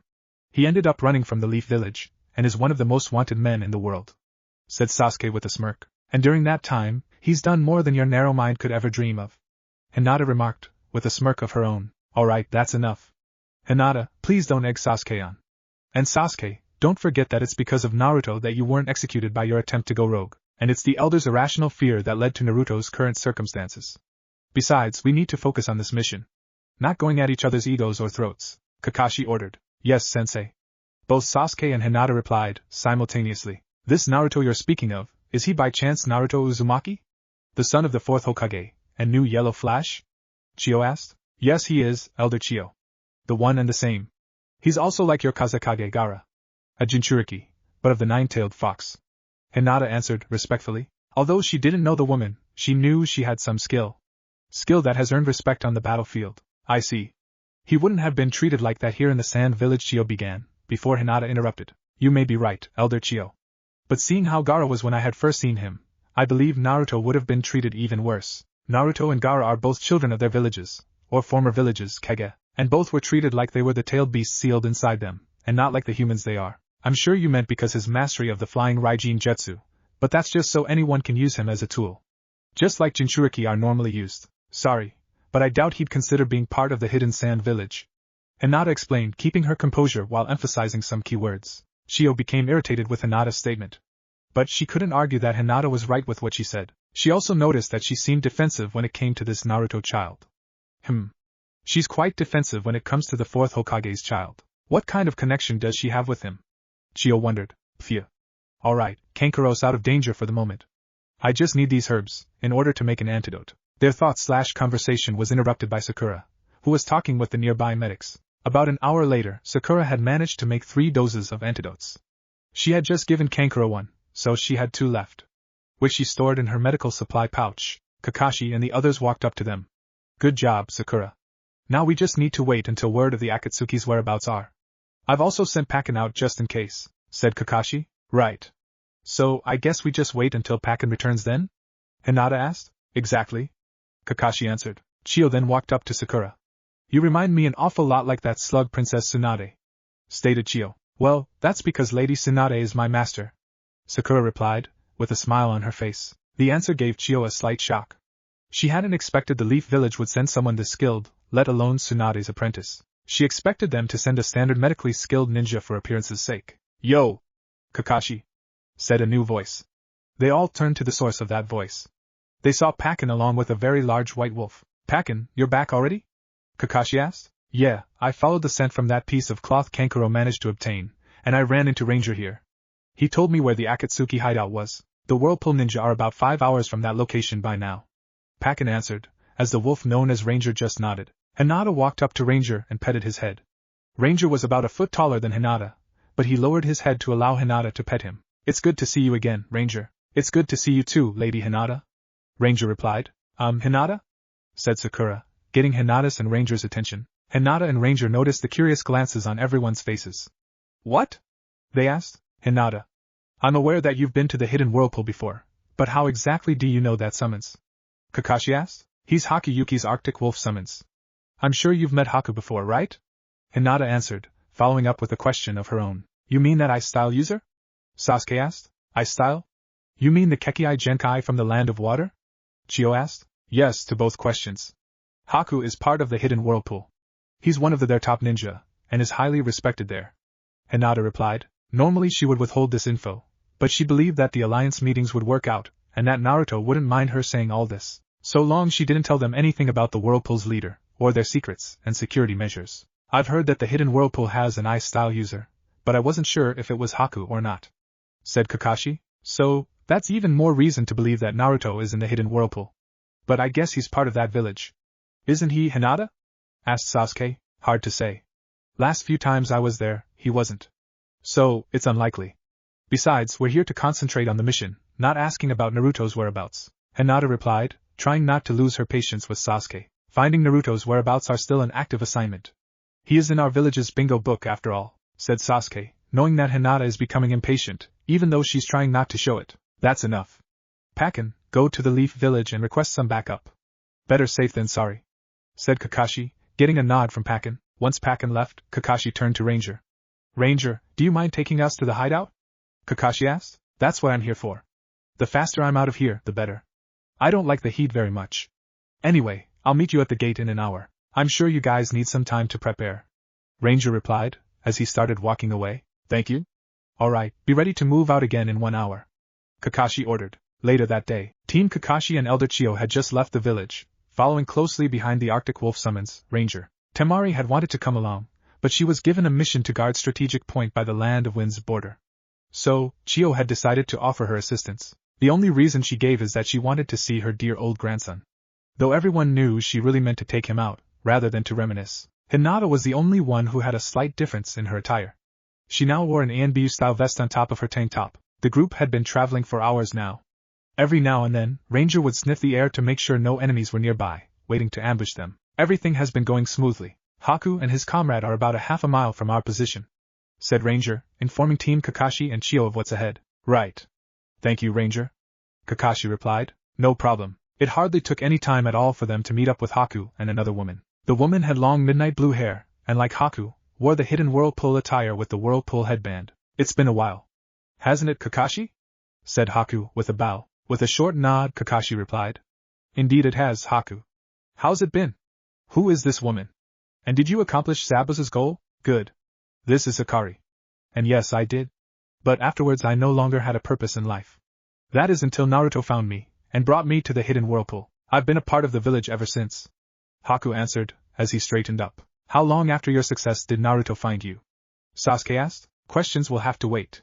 There's a new scent up ahead in the next clearing, said Ranger, putting everyone on edge. It smells similar to the dark-haired one here. Ranger continued, referring towards Sasuke. But the scent seems somewhat off. Ranger finished. Itachi Uchiha. This won't be easy, said Kakashi. I'm not so sure it's actually Itachi, said Haku, gaining everyone's attention. What do you mean? Sakura asked. He means that it may be an identical impostor. We ran into one earlier. One that looked like Kisame Hashigaki. We managed to defeat him, but after the battle his appearance changed to that of someone completely different. It's possible that it's a special ninjutsu that transfers a person's appearance and abilities to someone else, but it's only temporary. Hikari explained. Then this is only a distraction, meant to give them time to extract a tailed beast, said Chio. Tailed beast? You mean like the 9 tails? Sakura asked. Exactly. But there are 9 in total. From the 1 tail inside Gaara, to the 9 tails inside Naruto. People like them have been given the name Jinchuriki and they never have a choice in the matter, when it comes to having a tailed beast sealed inside them. It's basically giving them a life of hell, without them having a choice in the matter. Hinata replied, getting angry at the thought of what happened to Naruto. Though she understood the reason why Naruto was made a Jinchuriki, she still didn't like the way they're all treated, because of a choice that wasn't theirs. Alright, that's enough. Let's get this over with, so we can get back to rescuing Gaara, said Kakashi. Right. Well, this is where I leave you. Unless there's anything else you need, Haku? Ranger asked, to which Haku just shook his head in response. Ranger then disappeared in a poof of smoke. With that, they headed into the clearing. There they saw Itachi Uchiha. Sasuke had his Sharingan active. Something's off about him, alright. His chakra are roughly a third of what it was a few years ago. There's no way this is the real Itachi Uchiha, said Sasuke. I'm impressed. You've grown, Sasuke. You're correct. This body isn't the real Itachi. But I am in control of this body. Now let's see what you can do, Sasuke, said Itachi, challenging Sasuke. Smirking, Sasuke replied. Fine by me. Shouldn't take too long to finish off a fake you. Both Itachi and Sasuke began a short sequence of hand signs. Fire style, fireball jutsu, 2 very large fireballs shot toward each other. After a couple seconds of clashing, both jutsu exploded, leaving behind a large crater. With Itachi blinded by the smoke, Sasuke began another sequence of hand signs. Fire style, phoenix flower jutsu, Sasuke hollered, sending about 20 smaller fireballs toward Itachi through the smoke. Itachi simply dodged out of the way. He suspected that Sasuke may have thrown shuriken within the jutsu. Suddenly, Sasuke appeared before him with an active Chidori HM. Not bad, Sasuke. But, Itachi thought, as he just swept Sasuke's hand aside like he had done 3 years ago. Heh. Got you. Chidori stream. Sasuke yelled, as streams of lightning surrounded Sasuke's body. The jutsu caught Itachi unprepared, and sent him flying 10 feet away. After skidding to a halt, Itachi found it slightly difficult to move. It seems this new jutsu has some paralyzing effects if hit by the jutsu. On top of that, it can do some damage. Itachi thought, impressed with the attack. As he attempted to get up, Sasuke was suddenly on top of him with his sword coming down upon him. The blade was charged with lightning chakra, meaning that he'd be in some serious trouble if it hit him. With Team Kakashi, impressive. He's putting Itachi on the ropes so quickly in this fight. And that without any help. Chio commented, as she watched the battle in slight shock. Sasuke's been training hard, ever since he was released from prison. I was quite surprised that he could find so many different ways. From what he said, he wants to fight Naruto again one day. Not just to bring him to the Leaf Village, but for his own pride. He still finds it difficult that he lost to Naruto 3 years ago. But despite that his loyalty was in question, he's proven to remain loyal to the village. Kakashi explained. Although Chio didn't ask a question, Kakashi still thought it best to explain his situation. I'm actually proud of his improvement thus far. Kakashi finished. If he were my student, I would be too, said Chio. Tsunade's office. Lady Tsunade. I have the autopsy report right here, said Shizen, after she entered the Hokage's office. I see. Let me see. Tsunade replied, as she held out her hand for the manila folder. Yes, ma'am, said Shizen, as she handed Tsunade the report. As Tsunade looked over the report, her eyes widened slightly before returning to normal and continued reading. It didn't take long for Tsunade to finish the report. She sighed before turning to Shizen. Gather the council members. We meet in 1 hour.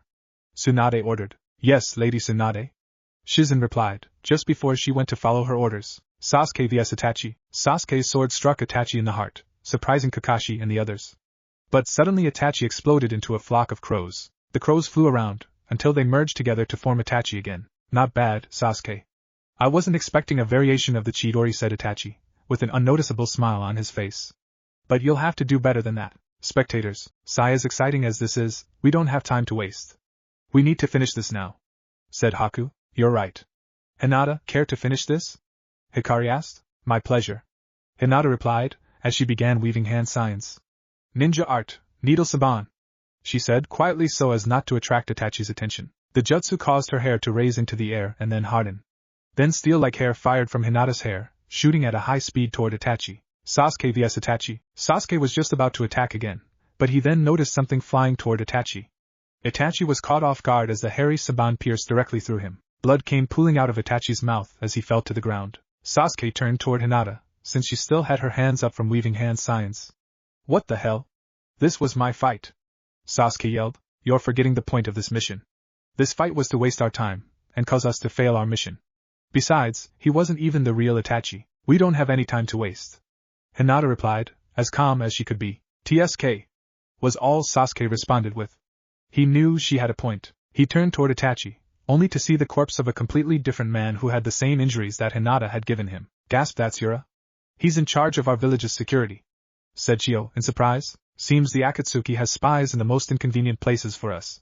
He may have known Sasori before he left the village, said Haku, but Yura was one of our village's most loyal shinobi.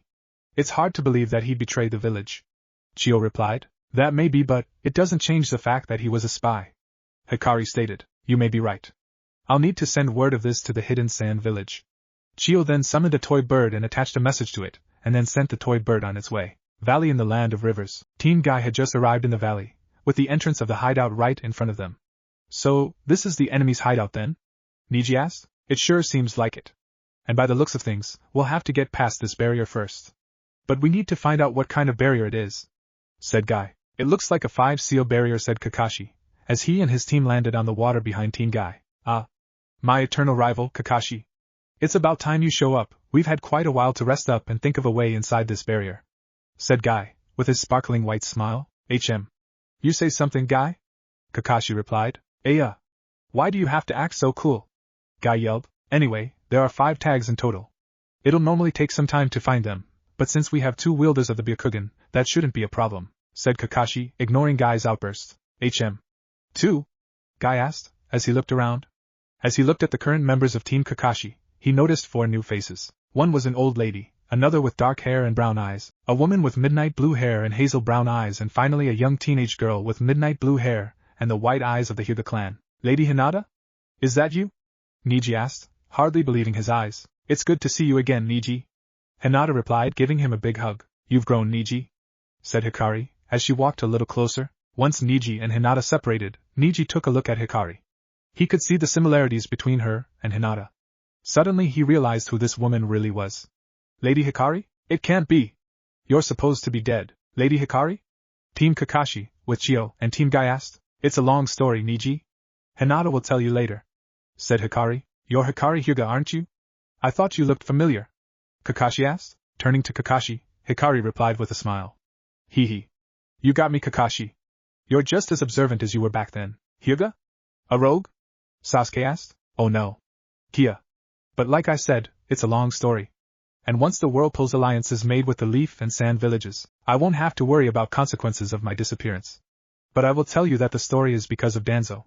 Hikari explained. The name brought bad vibes to Kakashi and Chio. They knew who this man was, and what he'd do to gain power. The man was well known across the ninja world as the Shinobi of Darkness. Who's Danzo? Sakura asked. An elder of our village, and the main person that caused Naruto to leave the Leaf village. Hinata answered, with an angry tone in her voice. What's that mean? Main person? Sasuke asked. Doesn't matter right now. We need to get into that cave and save the Kazekage. Hinata all but yelled. She's right. My team will search for the tags, since we're faster. Niji, please locate the ceiling tags, said Guy. Right, was all Niji said, with some shock remaining in his voice. It didn't take long for Niji to locate the tags and relay their position to his teammates. He and the rest of Team Guy set out to collect the tags. In the meantime, the others planned their strategy for entering the cave once the tags were removed. Chio thought about what she could do besides helping to eliminate part of the Akatsuki, but she hadn't come up with anything yet. She then looked toward Hinata, and remembered what she had asked Kakashi about her earlier. Flashback. Kakashi, said Chio, as she and Team Kakashi were traveling through the forest toward the land of rivers. What is it, Elder Chio? Kakashi asked. That girl. She seems determined to save Gaara. But I believe it's because of some sort of relationship with that Uzumaki child, Naruto. If that's true, what kind of relationship is it? Chio asked, with an explanation of her question. Hinata has had a crush on Naruto since they were in the academy. At first she was too shy to approach him, let alone talk to him. Yet somehow she found out that Naruto could use the flying Raijin jutsu.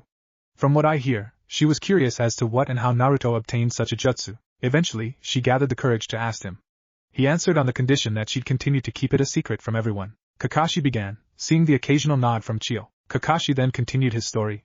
Since then, they had slowly grown closer to each other. After becoming genin and a difficult mission, Naruto decided to ask Hinata out on a date. They had continued dating in secret due to Naruto's situation, which he had told her about at some point. I doubt that they're continuing this kind of relationship, but I wouldn't count it out.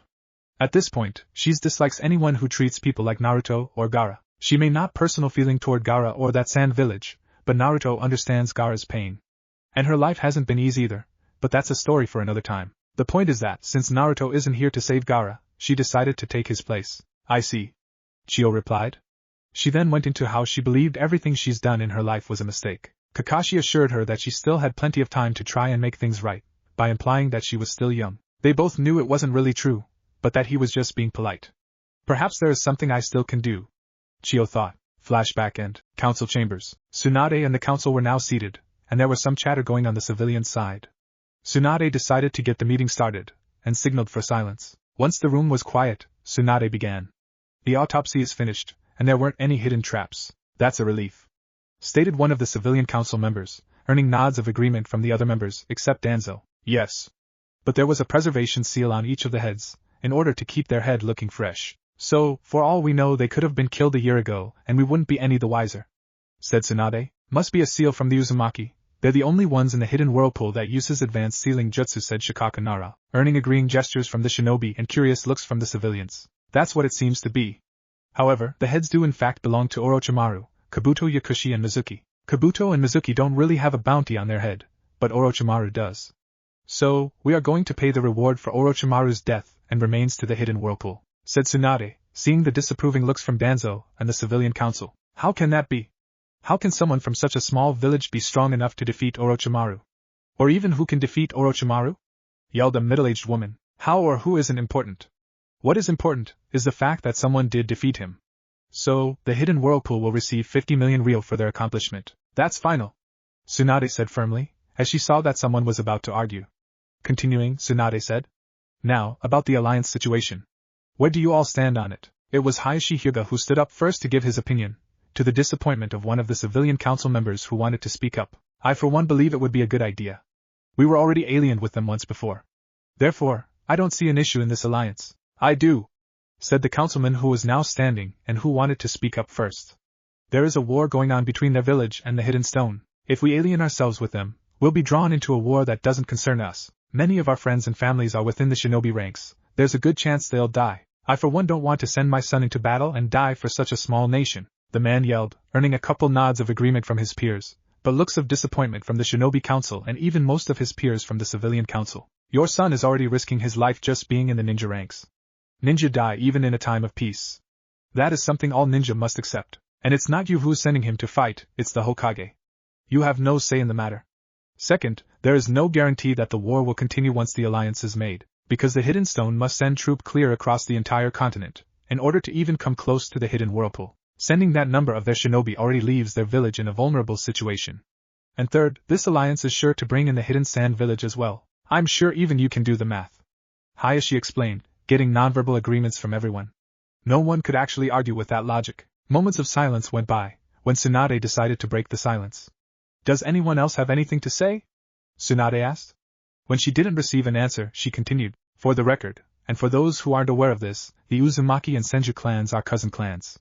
In other words, I'm a distant relative of the Uzumaki clan. They also helped build this village, and were aliened with us from the beginning. Which happened because they didn't want to be a part of the village. Now I want everyone to sleep on their final decision tonight. We'll meet again tomorrow at the same time with the leader of the Hidden Whirlpool, in order to reach our final decision. Tsunade ordered, dismissing the village council. Inside the hideout. Team Kakashi plus Chio were now inside the hideout, staring at two people. One was hunchbacked and short, while the other one was sitting on top of Gaara's chest and had blonde hair. Both of them were wearing the trademark clothing of the Akatsuki, a black robe with a red cloud pattern. Looks like they finally arrived. As Sasori, my man. HN, said Deidara. Sasori didn't respond, he just kept his stare on Chio. There are two of them. How are we going to do this, Kakashi? Sasuke asked, not taking his eyes off the Akatsuki. The Akatsuki only travel in pairs. It's possible that they were placed together because their jutsu work well together. So, the safest way is to split the two of them up and attack as a team. Kakashi replied. That means we have to split up as well. So what are the teams? Sakura asked. Based on the little info we have, they're both mid to long range combat types. Which means close quarters combat is their weakness. But we have to be able to get within range to land a strike. That's what we'll be having the most difficulty with. But we do have a long range specialist, Kakashi explained, looking toward Chio when he stated his last sentence. You're right. But I can use long range attacks as well, said Haku. So, Chio can take on Sasori. Since she's his grandmother, and has the best idea on how to deal with him, I'll help take out the other one. Kakashi nodded before responding. Right. Sasuke, Haku, Hikari and I will take on the blonde one. The rest of you help Lady Chio. Kakashi ordered. Kakashi-sensei. You and Sasuke both had the Sharingan, why not split up the Sharingan users between the two team? Sakura asked. I have my reasons, Sakura. Besides, your T has Hinata and her Byakugan. It may be more resourceful than the Sharingan. Kakashi replied. Don't worry, it's not a matter of distrust towards Sasuke, but it is important. Now, stick to the plan and we'll make it through this battle. Right. The others said, stating that they understood their orders. What do you think they're planning? HN, Deidara asked. Who cares? Why don't you go outside and take out whoever follows you? I'll take out whoever stays behind. Sasori replied, believing that Chio would remain behind. Sounds like a plan, Sasori my man. I'll just take this Jinchuriki along to bring even more after me, said Deidara, creating a giant clay bird. You'll get yourself killed that way. You use most of your clay to take down the one tail. Sasori warned. Yeah. Whatever. Well, see ya. Deidara said, taking off with Gaara in the bird's mouth. Deidara then flew out of the hideout, looking over his shoulder to see who was going to follow him. Looks like they're making our job easier for us. Let's go, Kakashi ordered, as he started going after Deidara and uncovering his Sharingan. Outside, Deidara looked at the four who followed him. He saw that two of them had an active Sharingan, who had the leaf headband. The other two were wearing Whirlpool headbands. Well, I've got two Sharingan wielders and two unknown hostiles from the hidden Whirlpool. Heh. Should be interesting. Said Deidara, with a cocky smirk. So, who'll kick things off first? Hikari asked. Ladies first? Haku asked, with a slight smile. Thank you, Haku. I'll be happy to. Hikari replied, before beginning hand signs. Water style, water dragon jutsu. Hikari yelled. The large dragon made of water emerged from the river and shot toward Deidara. Wind style, freezing wind jutsu. Haku called out, finishing his own hand signs. A freezing wind blew forth and instantly froze Hikari's water dragon, creating an ice dragon. Inside, Sasori was sending barrage after barrage of attacks against Chio, Sakura and Hinata. Each of them were dodging his attacks with ease, which was frustrating Sasori. I can understand that Granny Chio can dodge my attacks, but those children? Thought a frustrated Sasori. Looks like all that training with the Chikara clan is finally coming in handy. Hinata thought. I'm surprised Hinata can dodge Sasori's attacks with minimal support from myself. Chio thought, impressed with Hinata's ability to dodge such rapid attacks. How can Hinata keep that pace? I know she has some help from Elder Chio, but by the look on Chio's face, she doesn't seem to be helping her a whole lot, thought Sakura, who was just as surprised as Chio. Despite that Sasori was getting irritated, he eventually saw an opening and struck. Sakura saw the attack coming, but there wasn't much she could do. As Sasori's tail came closer and closer, it stopped an inch from Sakura's face. What? Sasori said, surprised at the sudden stop of his attack. Sakura immediately took this opportunity to take out Sasori's Hiriko with a single punch. Once Sakura backed off, a cloaked figure appeared and jumped back as well. I see now. So it was because of you, Granny Chio. It's thanks to you that this children could dodge my attacks, and that's why Hiriko's tail stopped just short of killing that girl, said Sasori. Yes, I did stop Hiriko's tail. It was with my first move. Chio replied. Yes, I figured as much, said Sasori, as he pulled off the torn cloak and revealing a young red-haired man who looked to be in his 20s. Gasp, how can this be? Chio asked herself, out loud. He left 20 years ago, didn't he? Hinata asked. Yes, he did. But how could he not have aged even a single day? Chio asked. With her Byakugan active, Hinata examined Sasori. I didn't notice this earlier, but his entire body is that of a puppet, said Hinata, shocked at what she was seeing. What? But that's impossible, said Sakura, just as shocked as Hinata. He must have managed to turn himself into a human puppet. But how? Chio asked, shocked as well. I don't know. But he has a weakness, said Hinata, once she calmed herself down some. What's that? Sakura asked, and Chio eyeing her grandson. The circular thing that's in his chest, where his heart would normally be. It's filled with living parts in that small part. Hinata explained. I see. Then we'll have to aim for that. Are you two ready? Chio asked, as she pulled out two scrolls to reveal two puppets. Ah. I see you brought those. It's pointless. I made those puppets, I know their workings inside and out. And just because your Byakugan user has seen my weakness, doesn't mean you can defeat me. Especially with this, said Sasori, as he pulled out a scroll of his own and revealed a puppet that caused Chio's eyes to widen with shock. That's the third Kazekage. So you're the one who was behind his kidnapping? Chio asked, her shock slowly turning to anger. That's right. He was quite difficult, but that makes him one of my favorites. Sasori answered, as he shot his puppet forward into attack. Chio countered by sending out her own puppets. The Kazekage puppet's right arm extended outward to bring out several bladed, and the mother and father puppets brought out a sword. In a rapid and violent clash of sparks from clashing steel, the puppets were furiously battling each other. Their master, meanwhile, were moving their arms and fingers rapidly, coordinating their puppets' attacks. During the battle, one could faintly hear an explosion coming from outside the cave. Hinata had in the meantime made eye contact with Sakura, who nodded in return. While the three puppets were battling, and the puppeteers controlling, Hinata slowly made her way to a better position to attack from. Should I attack or should I call for Naruto? Even if I call for Naruto, he wouldn't know where to strike in order to kill Sasori. But it may end things quicker, so we can get the Kazekage back. Hinata thought, wondering what her best option should be. Sasori was paying real close attention to not only his puppet battle, but Hinata and Sakura as well. He was that Hinata was inching for a better advantage point, while Sakura was bouncing up and down lightly, itching to attack. Hinata could see that the weapons from the puppets were wearing and breaking more and more. She could also see that the battle outside was starting to move away. Hinata quickly thought of the only thing she thought was the best scenario to not only beat the Akatsuki, but to rescue the Kazekage as well, crossing her index and middle fingers, using one of Naruto's signature jutsu. Shadow Clone Jutsu. Hinata called out, creating a single shadow clone. The clone immediately took something that Hinata quickly pulled out, and ran towards the cave's exit. Outside, Deidara had just dodged the newly created ice dragon, causing the dragon to crash into the cliffside. Phew, that's cold. Maybe I should move this fight. Wouldn't want the noise to disrupted my man Sasori's battle, said Deidara, as he decided to fly off downstream. Don't let him get away, Kakashi ordered. Right, Sasuke replied. No, I got this, yelled Haku, as he simply just started hand signs. Ice style, blizzard winds jutsu. As Deidara was flying, a sudden cold wind blew into his face.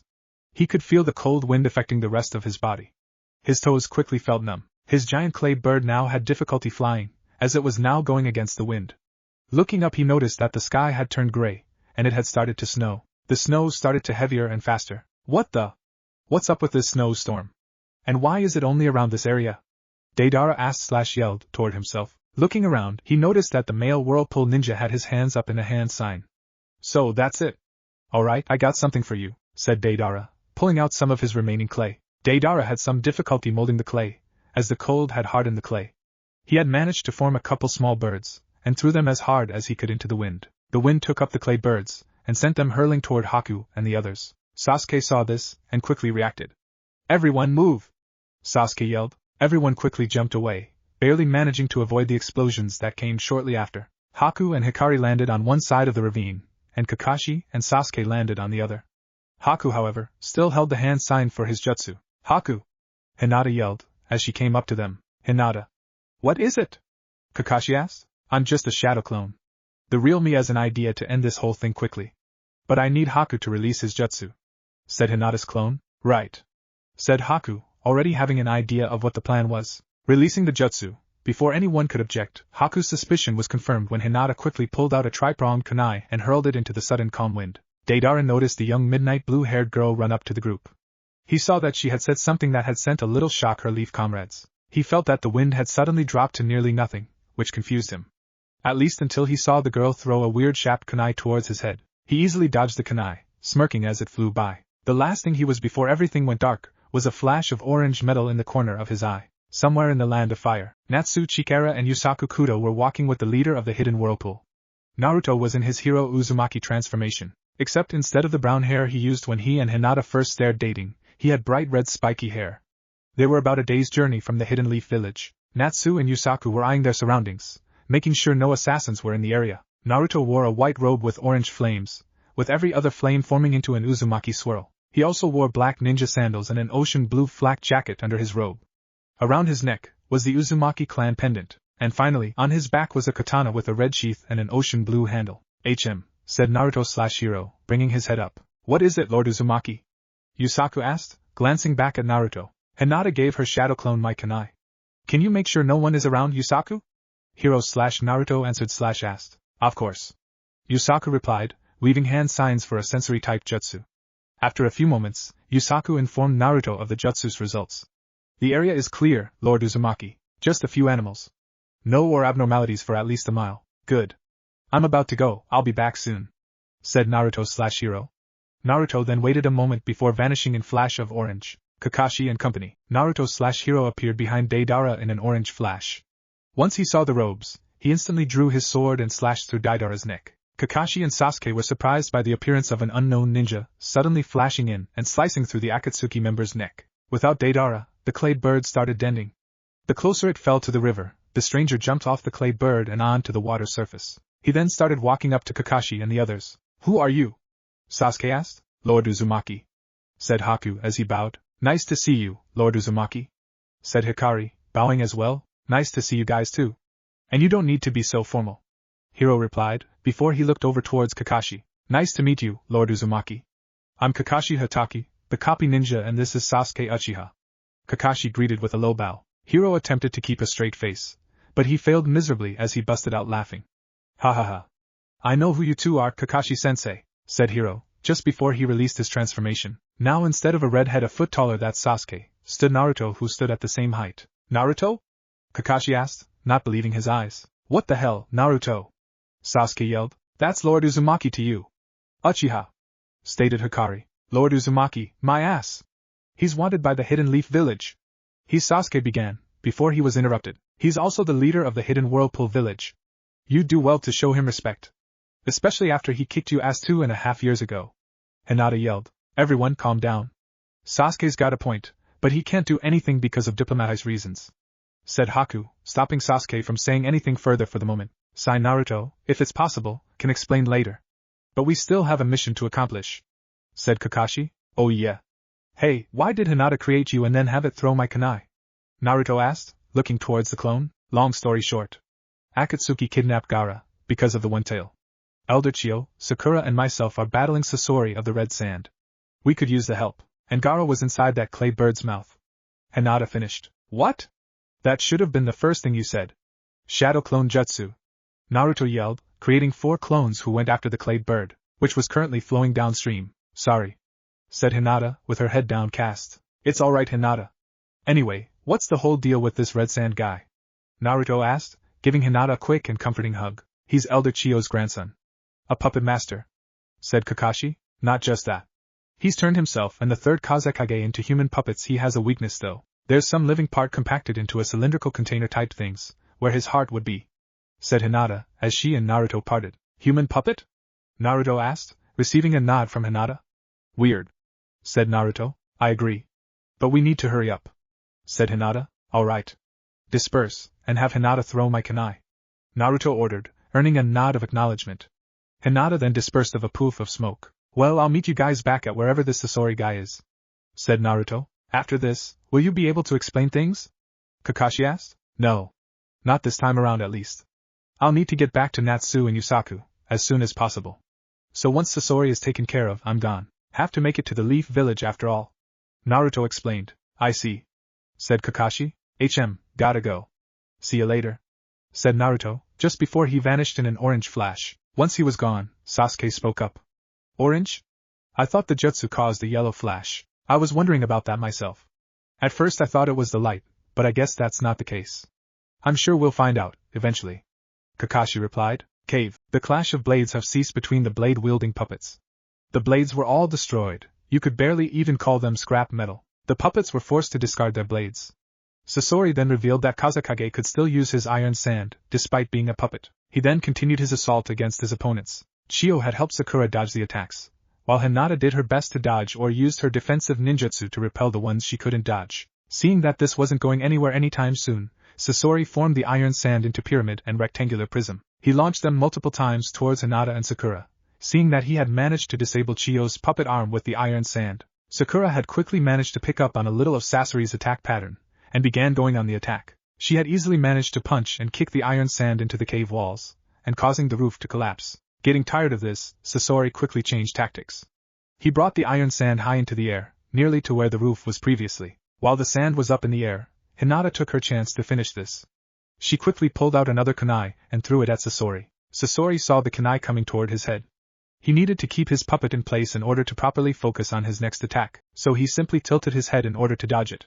The kunai harmlessly passed by his head. He noticed the odd shape of the ninja tool, and though it bothered him slightly, he paid it no mind. Sealing Jutsu, Body and Chakra Binding Jutsu. Came a voice, from behind Sasori. Before he could even turn his head, Sasori was enveloped in a black swirling vortex with red markings. Once the vortex vanished, Sasori only stood there. Completely immobile. There. He can't move, or use his chakra. His chakra is flowing just enough for him to survive, said Naruto, as he came out from behind Sasori. You're not going to kill him? Chiyo asked. No. We're going to try and get information on the Akatsuki from him. If he doesn't cooperate, then his future depends on his crimes. I assume you'll give us the update on his crimes? Naruto explained, before asking his question. I suppose we could. But that would depend on the new Kazekage, since Gaara died when they extracted the Shikaku. Chiyo replied. That answer caused Naruto to get angry, and he had no problem showing it. And exactly whose fault do you suppose that is, huh? I know it was you, Chiyo, that sealed the one tail inside Gaara. Not caring how or what he thought about it. You call us Jinchuriki, have us protect your village at the cost of our happiness. Even though we served faithfully, we were practically stabbed in the back. Gaara and I were forced to take on a tailed beast, and were shunned for it. Yeah, he got to become Kazekage. I wanted to be Hokage, but I left when I was betrayed by the people. I sacrificed myself for them. I brought back Sasuke, who attempted to leave the Leaf Village and join a traitor. We didn't choose this life for us, someone else did. My dad at least did it to save the Hidden Leaf, and not make me a weapon. Not like what you did to Gaara. You're as well be as bad as the Akatsuki.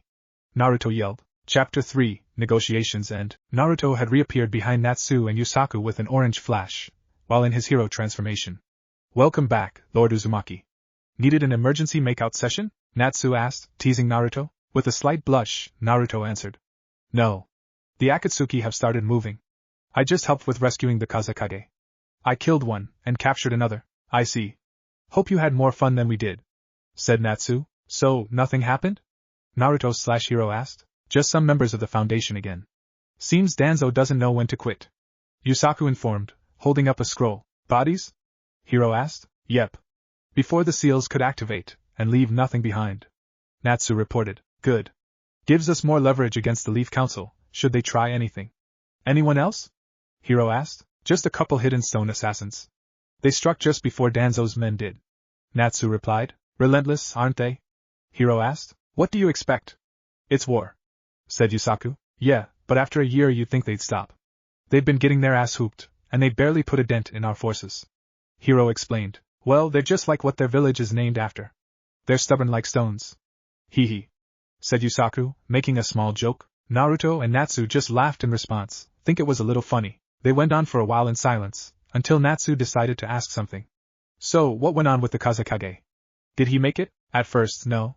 Elder Chiyo of the Hidden Sand used a forbidden reanimation type jutsu to bring him back, but at the cost of her own life. Hiro answered, a bit of regret in his voice. There is no need to feel regret in what happened.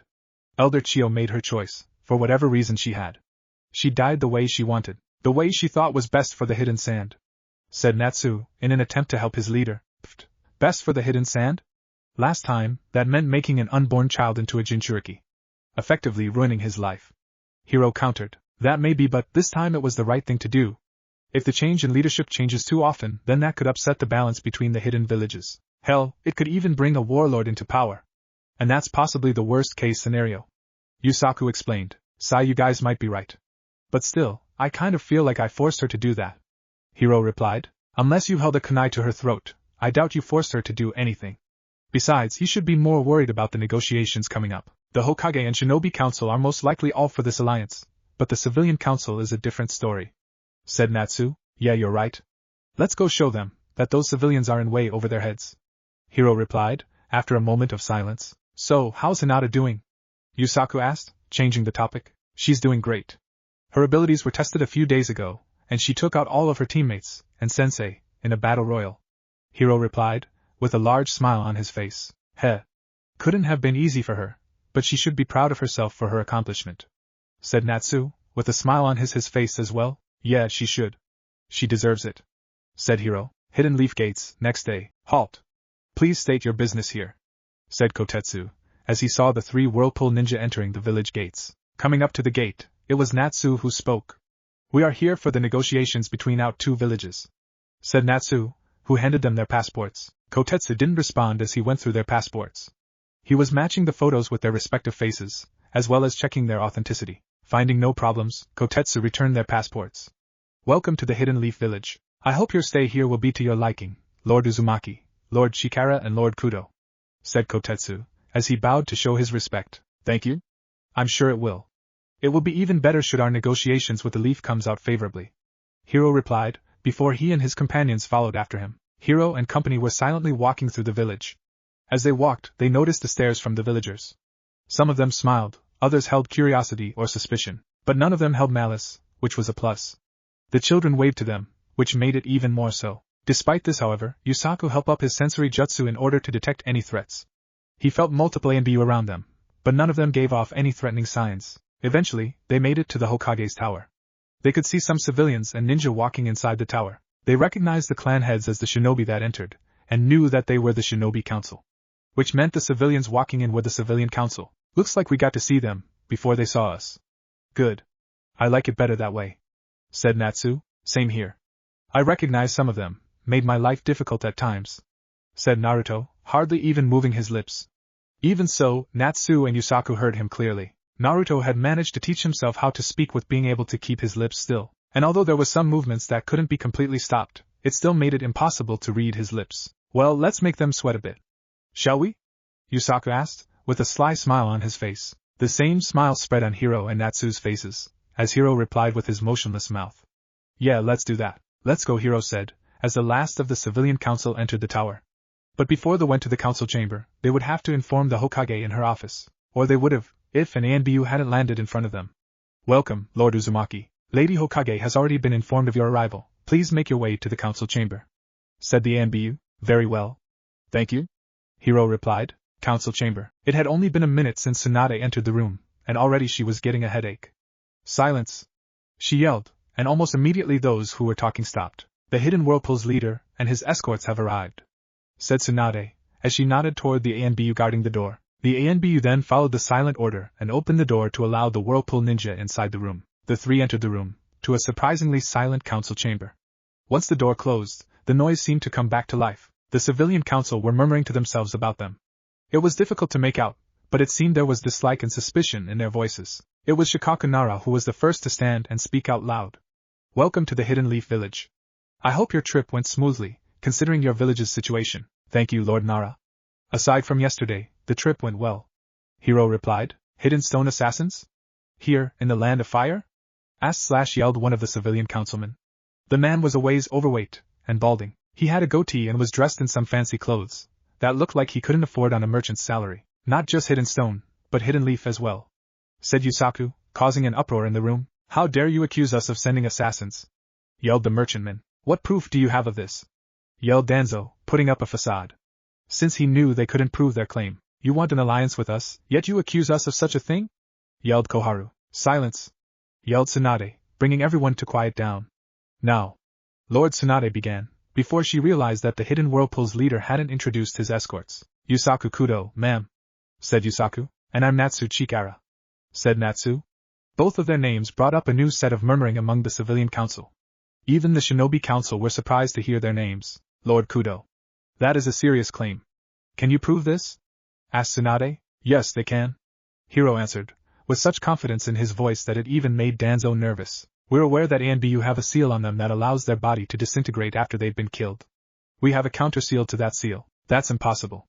No one could possibly come up with a counter seal for it. And even if one could, it would be ineffective once it's been activated, said Danzo, regaining his confidence in the ANBU seals. You're only half right. The other Uzumakis and I have managed to create a counter seal, but it does have to be applied before the ANBU dies. Each village's seal is different, but we've managed to make the counterseal universal. Hiro explained, as he pulled out a scroll that Yusaku had handed him the day before. Unraveling the scroll, Hiro unsealing one of the ANBU bodies sealed inside. Hiro lifted up the body into a sitting position, and took off his mask. Anyone recognize him? Hiro asked, looking for any signs of recognition on anyone's faces. He looks familiar. I've probably seen him around the village or something, said Inoichi, wondering where he's seen the young man. Well, Danzo Shimura certainly recognizes him. Seen him on a daily basis, Danzo? Yusaku asked, already knowing the answer. Are you accusing me, Lord Kudo? Danzo asked, as all eyes shifted toward him. I have a keen eye for detail. And as well as you think you can hide your emotions, well, not from me. Your eye widened ever so slightly once the body was revealed, and again once the mask was removed.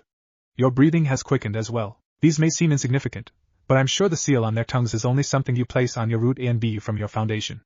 Yusaku explained. Hiro then opened the dead man's mouth and pulled out his tongue, revealing the seal on his tongue.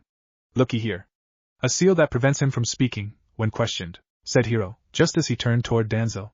You're the only one who does this kind of thing, Danzo. Standing up and slamming her hand on the table, Tsunade yelled. Danzo. What is the meaning of this? How dare you attempt to sabotage alliance negotiations, by assassinating the hidden Whirlpool's leader? Umbu. Danzo was then surrounded by 4 ANBU guards that were inside the room. I only did what was necessary to keep our village safe, was all Danzo said. And so you decided to kill me? Hiro asked, resealing the dead man in the scroll. Considering you have taken in rogue ninja, not just from our village, but other villages as well. And that you're not willing to reveal who they are. Yes, Danzo answered, without any emotion, not unless the alliance is formed. You should have already been informed, that if the alliance is formed, you will receive a list of all the rogue ninja we've taken in. Weren't you informed of this? Hiro asked. Yes, we were, said Tsunade, before Danzo could give an answer. But that didn't stop him from asking a question of his own. Is Naruto Uzumaki on your list? Naruto Uzumaki is not a rogue ninja. As I understand it, this very council took him out of the ninja ranks. So no. He is not on the list, Hiro answered honestly while throwing their poor decision in their faces. And he could see that they regretted that decision. He wondered how many regretted it because they thought of Naruto more as a human rather than a wielder of the 4th Hokage's jutsu. But you don't deny that he's in your village? Danzo asked, with a slight smirk. No, I didn't. But he's not in the hidden Whirlpool. I can guarantee you that, Hiro answered, with a similar smirk appearing on his face after the one on Danzo's vanished. Tsunade didn't agree with Danzo, but his question had somehow brought her some hope that she'd get to see Naruto again. But that went away as soon as Hiro said that he wasn't. Umbu. Take him away, Tsunade ordered. Danzo didn't resist, but he figured he could get out of this somehow. I assume you'll want some sort of compensation then? Danzo asked, getting the civilian council riled up. Silence! Tsunade yelled, once again causing everyone to quiet down. But Lady Tsunade, he's already asking for a lot of compensation. For a no-good brat. And also for turning in the head of a traitor. He's already asking for too much, said the merchantman, earning a glare from the Hokage. And almost a glare from Natsu and Yusaku, but not from Hiro. So, you're calling a member of my clan a no-good brat? Hiro asked, sending a glare to the merchantman. That's right, I am. And from what I understand about the Uzumaki clan, their members had red hair. Not blonde, replied the man. Blood tests were positive. Naruto is of Uzumaki descent. The fact that his father is Minato Namikaze further proves this, considering the man was married to one Kushina Uzumaki. Kushina Uzumaki was born in the hidden Whirlpool before she moved here. We found records that prove this, Natsu explained. As for compensation, just one thing. Not more money, so you'll be able to afford this, said Hiro, after moments of silence. Natsu had managed to shut the merchantman up. And what would that be, Lord Uzumaki? Asked Hayashi. Hiro looked toward him and answered. Simple. Danzo will no longer have any political power, from this point forward. He will also disband the foundation, and let his root A and B return to a normal life. If they wish to be ninja, they must be under the Hokage's command. No one else. You can't make such a demand. You're not part of this village, and there is no alliance that has been made. Hamura yelled, arguing Hiro's wishes. It's that or death. Such is the penalty for a diplomatic incident, isn't it?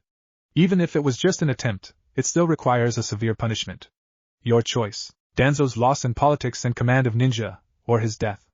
The latter of which could possibly result is a loss of force, considering he was a decent shinobi during his prime, and I'm sure he could lend some aid in the ninja arts. Be glad I'm giving you a choice. Any other village would want his head on a silver platter, Hiro countered, emphasizing the last 2 words to remind them of what he gave them a cert in someone's head. The room was silent as everyone contemplated about the choice they had to make. Oh, said Hiro, causing all eyes in the room to look at him. Because Danzo is still considered a shinobi of this village, the decision is the Hokage's alone, and possibly the shinobi councils as well. The civilian council have no say in this. Hiro explained, reminding the civilian council of their current political position. This earned Hiro glares from the civilian council, and smiles from the shinobi council. The smiles came because they were spared the upcoming argument about the civilian council's involvement, and they'd rather not waste their breath on that unnecessary headache. Lord Uzumaki, said Shibi Aburame, gaining everyone's attention. Yes, Lord Aburame? Hiro replied. You seem to know a lot about politics, despite that you seem to be in your early 20s. Yet, to be the leader of your village you must also be the strongest in your village. I also assume you are the one who brought the hidden whirlpool back in just 2 years, despite having been destroyed for decades. How did you accomplish all that at such a young age? Shibi finally asked. Let's just say I had some prior experience when it comes to underhanded politics. And I didn't rebuild the hidden whirlpool by myself. It started with just me and one other, until the former clans came back to help. The clan heads and elders helped me understand politics, as well as helped me train to become stronger.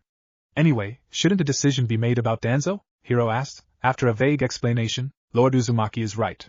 I've thought it over, and have come to a decision, stated Tsunade. I thank you, Lord Uzumaki, for giving us a choice. Personally, I'd rather just have Danzo executed. But it may be best to have him suffer your punishment. Does the Shinobi Council agree?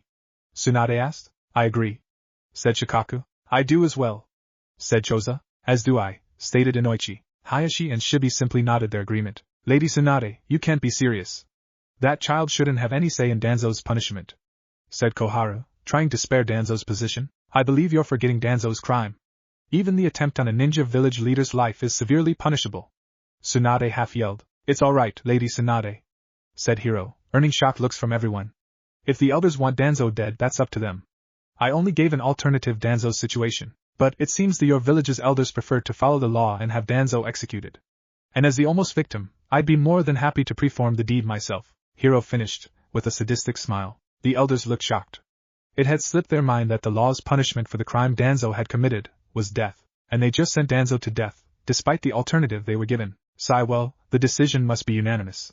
We'll have to make this decision another time, until Tsunade was interrupted, before she could finish speaking. Actually, Lady Hokage, I'd like the decision now. Either you and your shinobi council make it, or I will. And I'm within my right to do so. My blade tasted blood yesterday, and I doubt it'll have a problem tasting blood again so soon, said Hiro, his smile turning to a grin. When I said make them sweat a bit, I didn't think he'd take it this far. Yusaku thought, as he and Natsu's sweat dropped. To show that he meant what he was saying, Hiro slowly withdrew his blade from its sheath.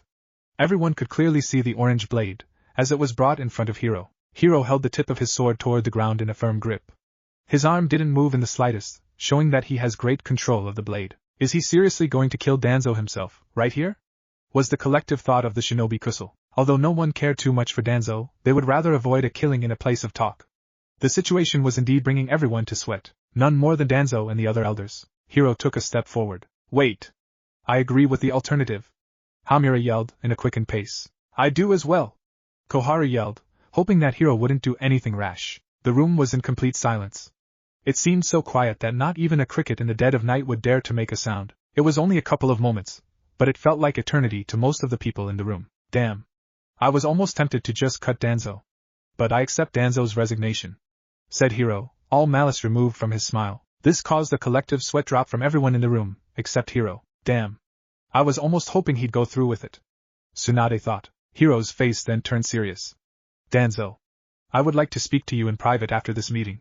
And I would hate to look for you afterwards, said Hiro, in a voice that nearly sounded threatening. Danzo just gave a curt nod, as he was escorted out of the room. All right.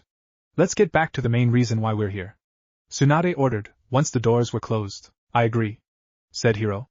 Anyway, the reward for Orochimaru is a definite 50 million ryo no matter what. The compensation for a fellow clan member of mine if your choice, 100 million ryo for no alliance, and your forfeiture of the Uzumaki clan crest from your uniforms and headbands, or 50 million ryo for an alliance, and you can keep our clan's crest on your uniforms and headbands. Hiro explained. Lord Uzumaki, wouldn't it make more sense to discuss what you could provide for us in trade and in military presence, before we come to a decision? Asked Shikaku. Hiro gave the question a moment of thought, before saying, fair enough, I guess. Let's start with military presence. All but one of the clans from before have rejoined the village and have become even stronger. They've mastered their own jutsu to new levels. Because of this they rival Jounin from even the 5 great nations. That's as far as I'm willing to reveal as far as that's concerned, said Hiro. seeing that there was an argument coming, so he continued to put a stop of it. We're currently not allied, so I don't have to reveal any more than I already have, but we are willing to perform joint missions if it's for the betterment of each village's security. Like the whole Kazekage incident. Hiro explained. How do you know about that? Kohara asked, suspicious about how the young man knew about the situation. You don't honestly think that you're the only village we're attempting an alliance with, do you? Hiro asked, with a deadpan expression. I've sent 2 more ninja to the hidden sand as well. They've assisted in the Kazekage's rescue. Hiro explained, seeing some confused faces among them. 2? You sent only 2 to the hidden sand? Which is 3 days farther from your village than we are, to which you sent 4? Hamura asked. The 2 I sent there are stronger than the 4 I sent here, with the exception of Pakura. Hiro answered, waving his hand dismissively. Pakura? Of the scorched style? Shibi asked. Yes. And before you say anything, she is not a rogue ninja. She was declared Kia, after the hidden sand betrayed her by sending her to her death. So, I doubt the hidden sand will mind too much. Hiro answered, briefly explaining her situation. And I suppose the hidden sand will have more cooperation from you, as well? Asked a large merchant woman, who smelled a bit after fish. The negotiations with them have already begun. And they're experiencing the same amount of cooperation that you're getting. Hiro answered, with a smirk. You're trusting your messengers to accomplish the negotiations in your stead. Right. Tsunade asked. That's right. I'll be heading to the hidden sand after a few days of relaxing her, after our business has finished here and if the negotiations succeed. Hiro explained. I see. Then, what about trade agreements? Tsunade asked, after taking a deep breath. Well, for the past few years while we've been rebuilding our village, you've fallen short of one particular agricultural product. I'm willing to trade that for the abundant amount of apples your country grows. That good for starters? Hiro proposed, having little doubt. And what product is this? Kohara asked, genuinely curious about this product. A banana. A banana is an edible fruit, botanically a berry, produced by several kinds of large herbaceous flowering plants in the genus Musa family. The fruit is variable in size, color and firmness, but is usually elongated and curved, with soft flesh rich in starch covered with a rind which may be green, yellow, red, purple, or brown when ripe. The fruits grow in clusters hanging from the top of the plant. It also contains potassium. Am I right, Lord Uzumaki? Tsunade asked, after giving a brief explanation about the fruit. It's also my younger daughter's favorite food. I'm sure she'd be happy to finally have a taste of that fruit after so long, since the land of eddies was the only place we could obtain that fruit. Said Hayashi. Truth be told, Hanabi seemed to be in constant bad mood after the halt in the village's intake of said fruit. There's other fruits as well. Avocado, breadfruit, bilimbi, etc. Said Hiro, giving them more info on their tropical fruits. Not to mention our country is twice its farmer size, thanks to our Earth-style users. Hiro thought. That's great news, to have those products coming into the village. We'll put up a list of foods we could trade as well. Said Tsunade. What about weapons? And your village's security? Personally, I wouldn't want to help a village whose security isn't well maintained. Said Hamura. We have the standard kunai and shuriken. But we also have specialized versions of them in case someone wants to change things up a bit. For example, said Hiro, as he pulled out a strange shuriken. Unlike normal star-shaped shuriken, this was round. These shuriken are made of metal that absorb the user's chakra. They also contain a seal so that if the user is unable to retrieve them, they'll explode. The user can also bring them to explode, just like a paper bomb. The explosion is less intense, but the shrapnel can cause serious damage if the timing is right. And for safety reasons, I won't test that out. Not here at least, Hiro explained, placing the shuriken back into his pouch. The room was speechless at the explanation. I assume it requires a special sealing jutsu for it to work? Choza asked, getting a nod from Hiro. And your village's security? Kohara asked, reiterating Hamura's point. Heh. You'll be lucky to get into the country. The whirlpools have returns, bigger and stronger than before. Even if you somehow get past the whirlpools, our security details are always on high alert, and our village is under the highest level of security any village could possibly hope for. Natsu explained. Your country's whirlpools have failed once before. You do realize that, don't you? Said Hamura. Yes, but we have other security measures. We don't rely solely on the whirlpools for defense. That was our procedure's mistake. I've done my research, and we've found more efficient means of keeping our village secure.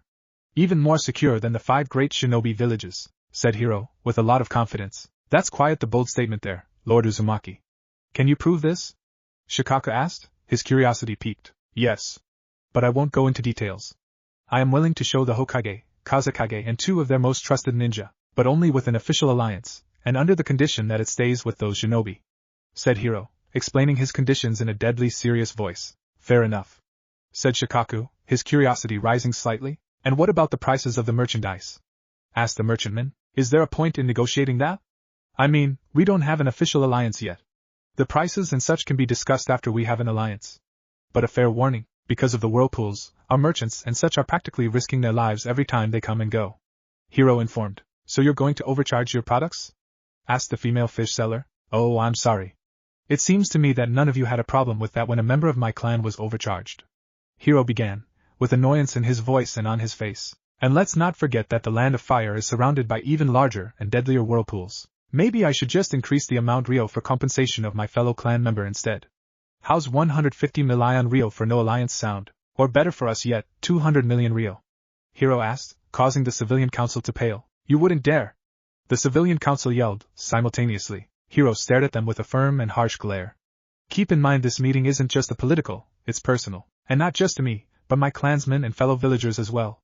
Don't test me, said Hiro, still glaring at them and causing them to gulp. Lord Uzumaki, please calm yourself. We don't need an international incident, said Tsunade, trying to defuse the situation. You mean like the one your apprentice nearly caused about a week ago? Yusaku asked, causing Tsunade to flinch. I apologize on my student's behalf. I've already come up with a punishment for her. But please understand that Tsunade began, before she was interrupted. She was just trying to get information on Naruto. Yes, I understand. But that not reason enough to attack on of my ninja without provocation, said Hiro, his voice now calm. I understand. She can be a hothead at times, so please show some leniency with her, said Tsunade, sweating as she tried to save her apprentice's ass. It's fine. Besides, she didn't attack with the intent to kill. No harm, no foul. Hiro replied. Sigh, thank you, Lord Uzumaki, said Tsunade, grateful that he's so understanding. Now, time for you all to make a decision. I don't want my time to be wasted, and I doubt any of you won't be here for much longer. Now please hurry, said Hiro, as he finally started to grow impatient. 1 hour later. Good to hear it.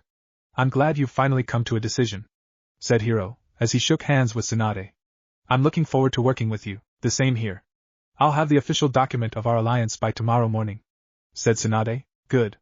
I'll be at your office by 9 o'clock then, Hiro replied, as he and his escorts left the room. Outside the council chambers. I see you've finally showed up, said Danzo, with bit of irritation in his voice. You can thank the civilian council for that.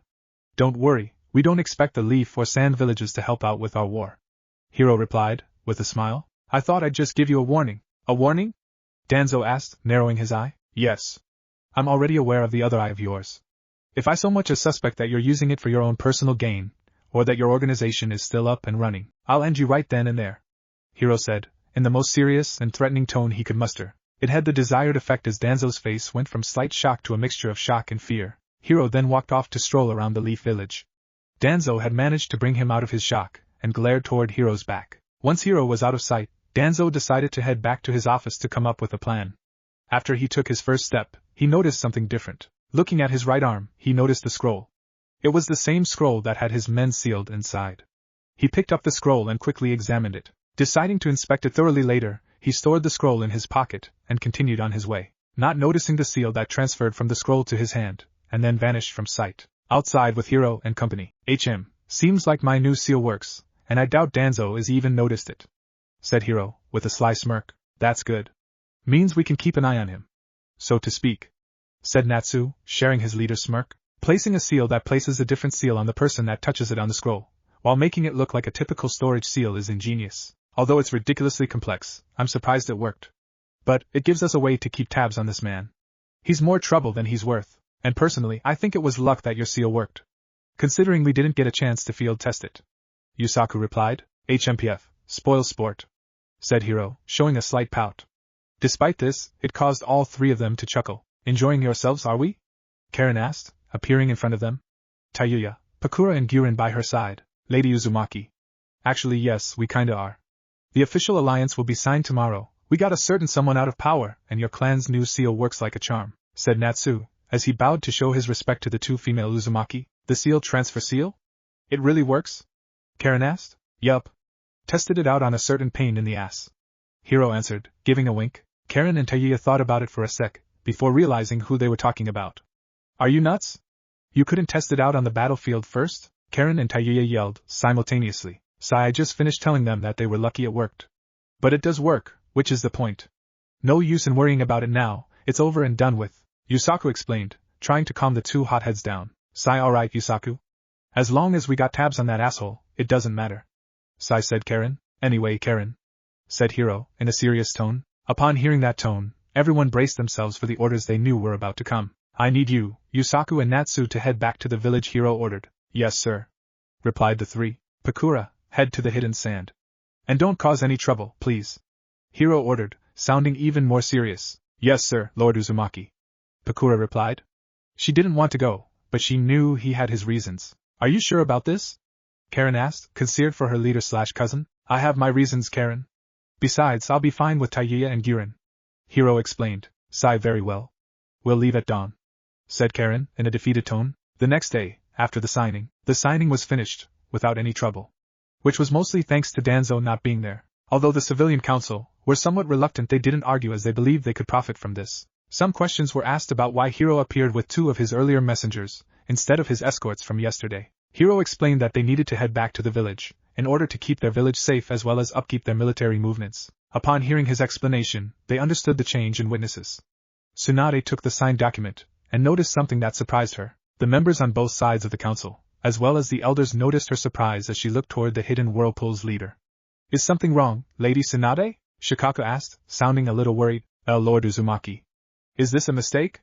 Tsunade asked, worried that this might be a trick of some kind. No, Lady Hokage. It isn't, Hiro answered, with a familiar foxy grin. So, you're really Tsunade began, unable to continue to ask her question. Yup. Poof, it's really me, Grandma, said Naruto, dropping his transformation. Everyone in the room was stunned. So stunned that they couldn't even move a muscle. Naruto just grinned even wider, and bowed as if he had just finished putting on a performance. His right hand flourished, and ended by his navel, as his left arm stopped behind his back. The shinobi of the council started to show an amused smirk, while the civilian side had mixed feelings. Part of them wanted him taken into custody, but knew there was nothing they could do now. The other part couldn't believe they were fooled by a teenager, although the others had that same disbelief. The elders had the same feelings as the civilian council. Naruto! How dare you fool us? Are you really that stupid? Tsunade yelled, her shock turning to anger. Really that stupid, or really that smart?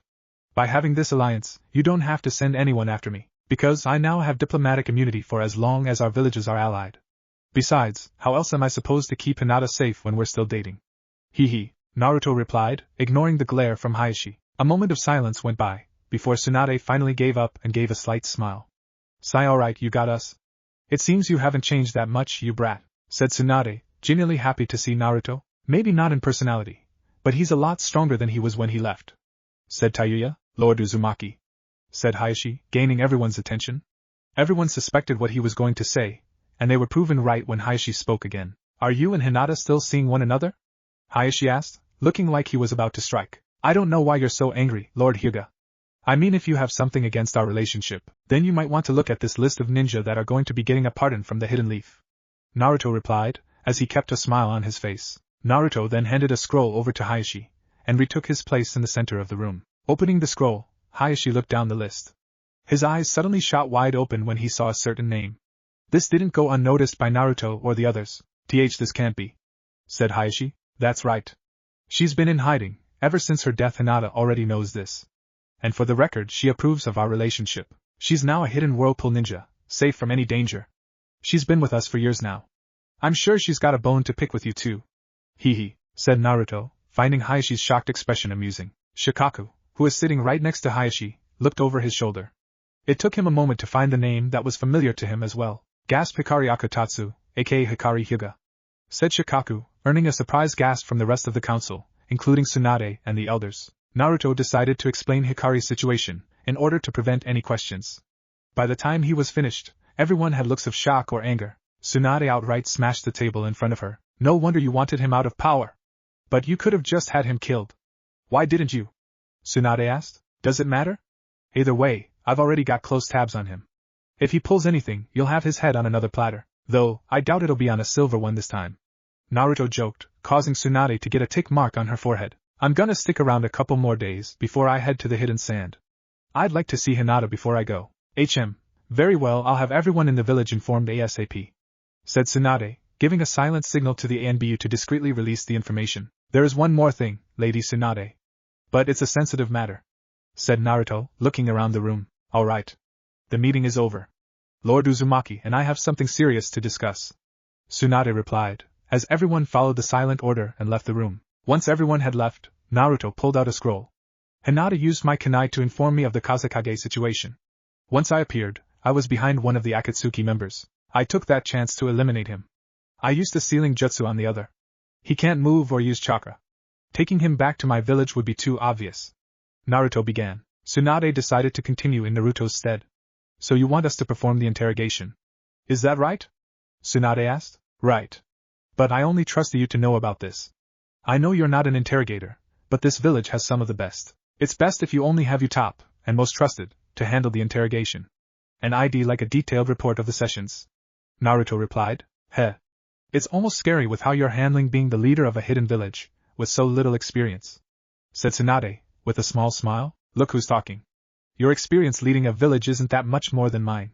Naruto replied, with a smile of his own, but I have more experience leading others. So, my total experience trumps yours any day. Tsunade countered. Touché. Anyway, will you take care of this? Naruto asked, taking on a serious tone now. Of course. I'll have Ibiki and Inoichi take care of it. Who's the prisoner? Tsunade asked, as she took the scroll. Sasori of the Red Sand. Gasp, you're kidding? Tsunade asked, shocked at the revelation. Nope. And he's not really human anymore. He's a human puppet. Said Naruto, adding shock to Tsunade's face. I'll talk to you later. Right now, I need to get this to Ibiki. Said Tsunade, as she began walking out the door. She stopped and turned her head to look at Naruto, before she opened the door. It's good to see you again, brat. With that, Tsunade left the council chambers. Ditto, Grandma. Ditto. Naruto replied, as he left the chamber as well. 10 minutes later, Naruto, along with Taiya and Guren, were walking through the village.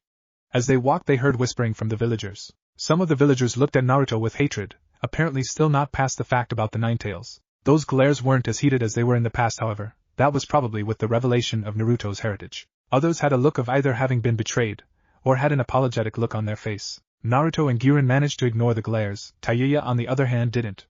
She glared back toward those that glared at Naruto. Taiya, Karen and Naruto had gotten to know each other very well over the past couple years. So well, that they considered each other like siblings rather than cousins. Eventually, the glares and harsh whispers became too much, and she decided to lash out. If you fuckers got something to say, then say it to our fucking faces.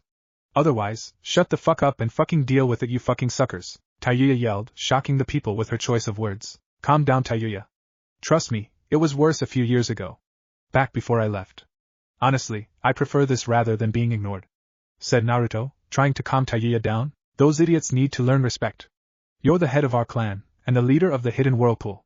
You practically brought the village back all on your own, Taiya yelled, shocking those that haven't already heard the news. That's not even close to the truth, and you know it. There's no way I could have brought our village back to this point, this fast, on my own. The hidden stone would have put a stop to it long ago. I couldn't have done this without your, Karen and everyone else in the village. But if you want to call them idiots, then keep in mind that could include the ninja of this village. Ninja that you'll probably have to trust to have your back. Naruto replied, earning looks of surprise from the villager. Taiya thought about what Naruto said, and didn't like it. Sigh, fine, you win. I just hope someone is stupid enough to try something with me. I'd love to blow some steam, said Taiya, with a sadistic smile. Sigh, whatever. Let's just get to where we're going. Naruto replied, knowing he can't fully neutralize Taiya's foul mood. So, where are we going? Not the hotel, are we? Guren asked. Naruto then got a huge smile on his face, which confused Guren and Taiya. To get some of the greatest food on earth, Naruto replied, causing their faces to show even more confusion. Naruto suddenly threw his fist in the air, and yelled out the answer to the unasked question.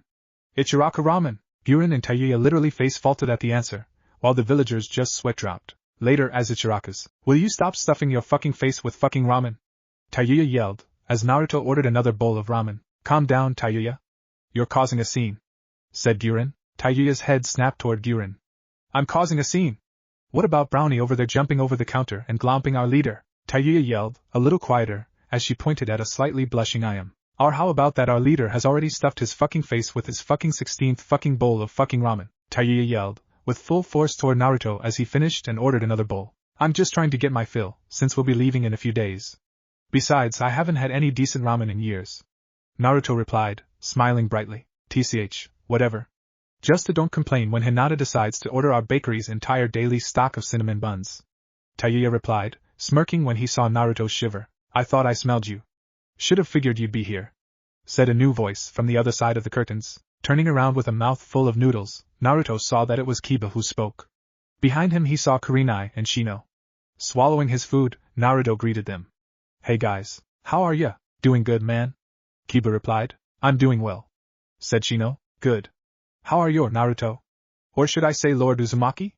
Kurenai asked, smirking at the annoyed face Naruto was made. "Please, I don't like being formal unless I have to, Kurenai-sensei," Naruto replied. "Alright. But you don't have to refer to me as sensei, considering you're the leader of the hidden whirlpool," said Kurenai with a smile. "Fair enough, Kurenai.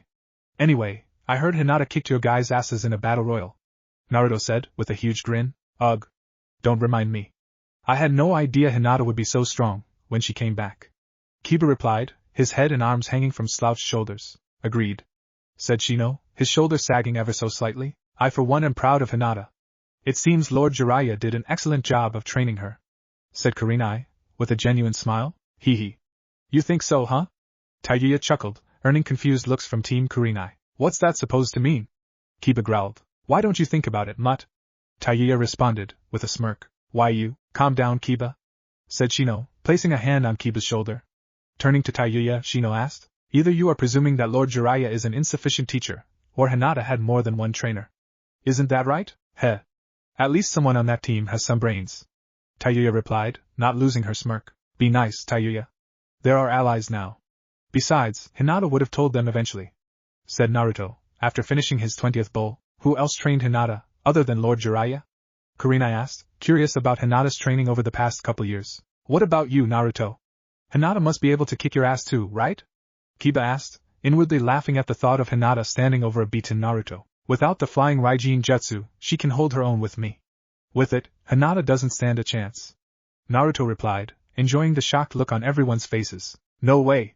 If that's true, then let's have a match," Kiba demanded, a look of confidence on his face.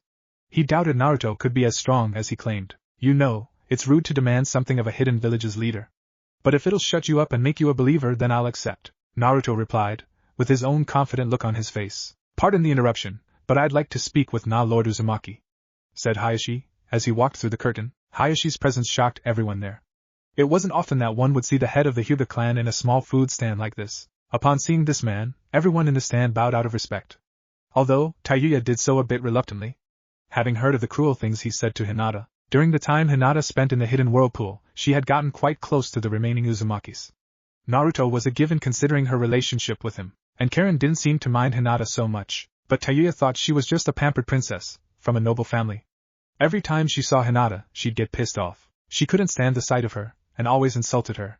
Even though Naruto asked her not to, she didn't listen. It took Hinata standing up to her, and telling her that she was truly jealous of her.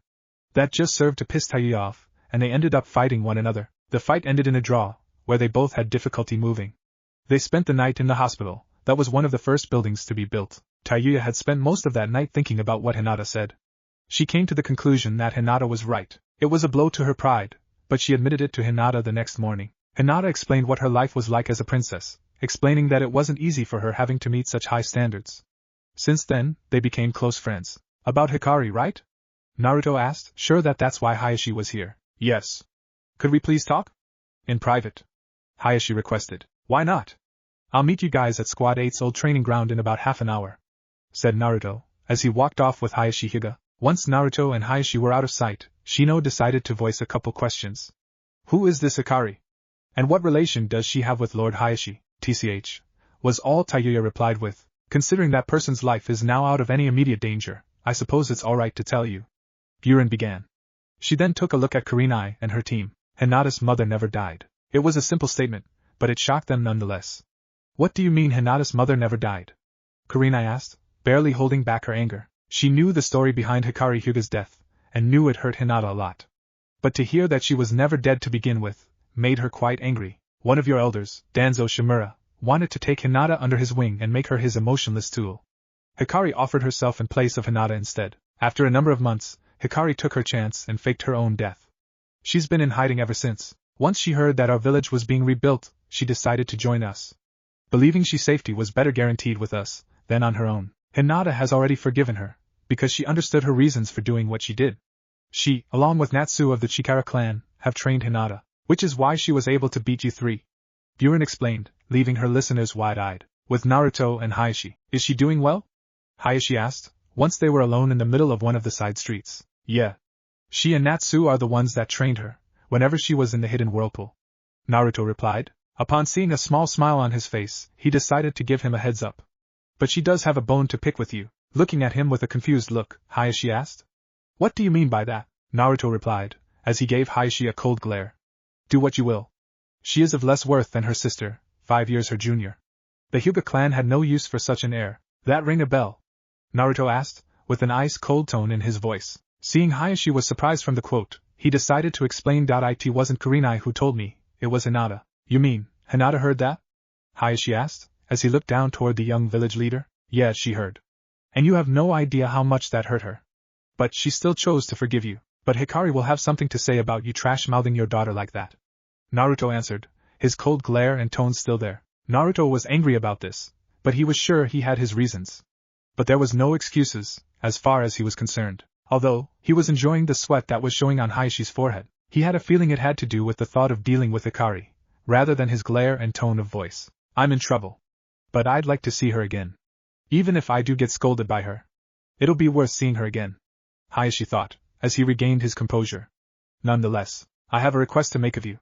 If that's alright, said Hayashi. Naruto dropped his glare, knowing that this was coming. You want to see her again. I understand. I figured you'd ask that of me. Naruto replied, with a calm voice. I have a couple conditions though, said Naruto, as they came to a halt. Hayashi was surprised that Naruto was already considering to accept his request. And those would be? Hayashi asked, hoping that they weren't outrageous. 1. Give Hikari a decent place to stay. And 2. Give her armed escorts, when she leaves her place of comfort. Those are my conditions, and I'm sure you can figure out why the second condition is in place, said Naruto, seeing the look of understanding on Hayashi's face. Hayashi easily found the conditions acceptable, and easy to fulfill. Yet, he was curious as to why Naruto was agreeing to this so easily. Naruto, why give me such easy conditions? You should know that they are of little consequence to me, or the rest of the Hyuga clan. Hayashi asked. It's because I knew you'd be willing to protect her from Danzo, at any cost.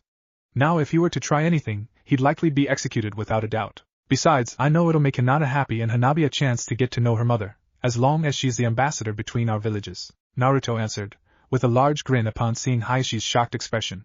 Heh. I'll take your expression as a yes to my conditions. Hikari will be here in a week or so. Now if you'll excuse me, I gotta go kick a dog boy's ass, said Naruto, disappearing in an orange flash. What if Naruto Banished rebuilds Whirlpool Konoha? And thanks for watching my video till the end. If you enjoyed this content, then do consider subscribing to my channel, and leave a like if you guys need the next part. Comment down, and thanks for watching the video, and see you guys in the next video.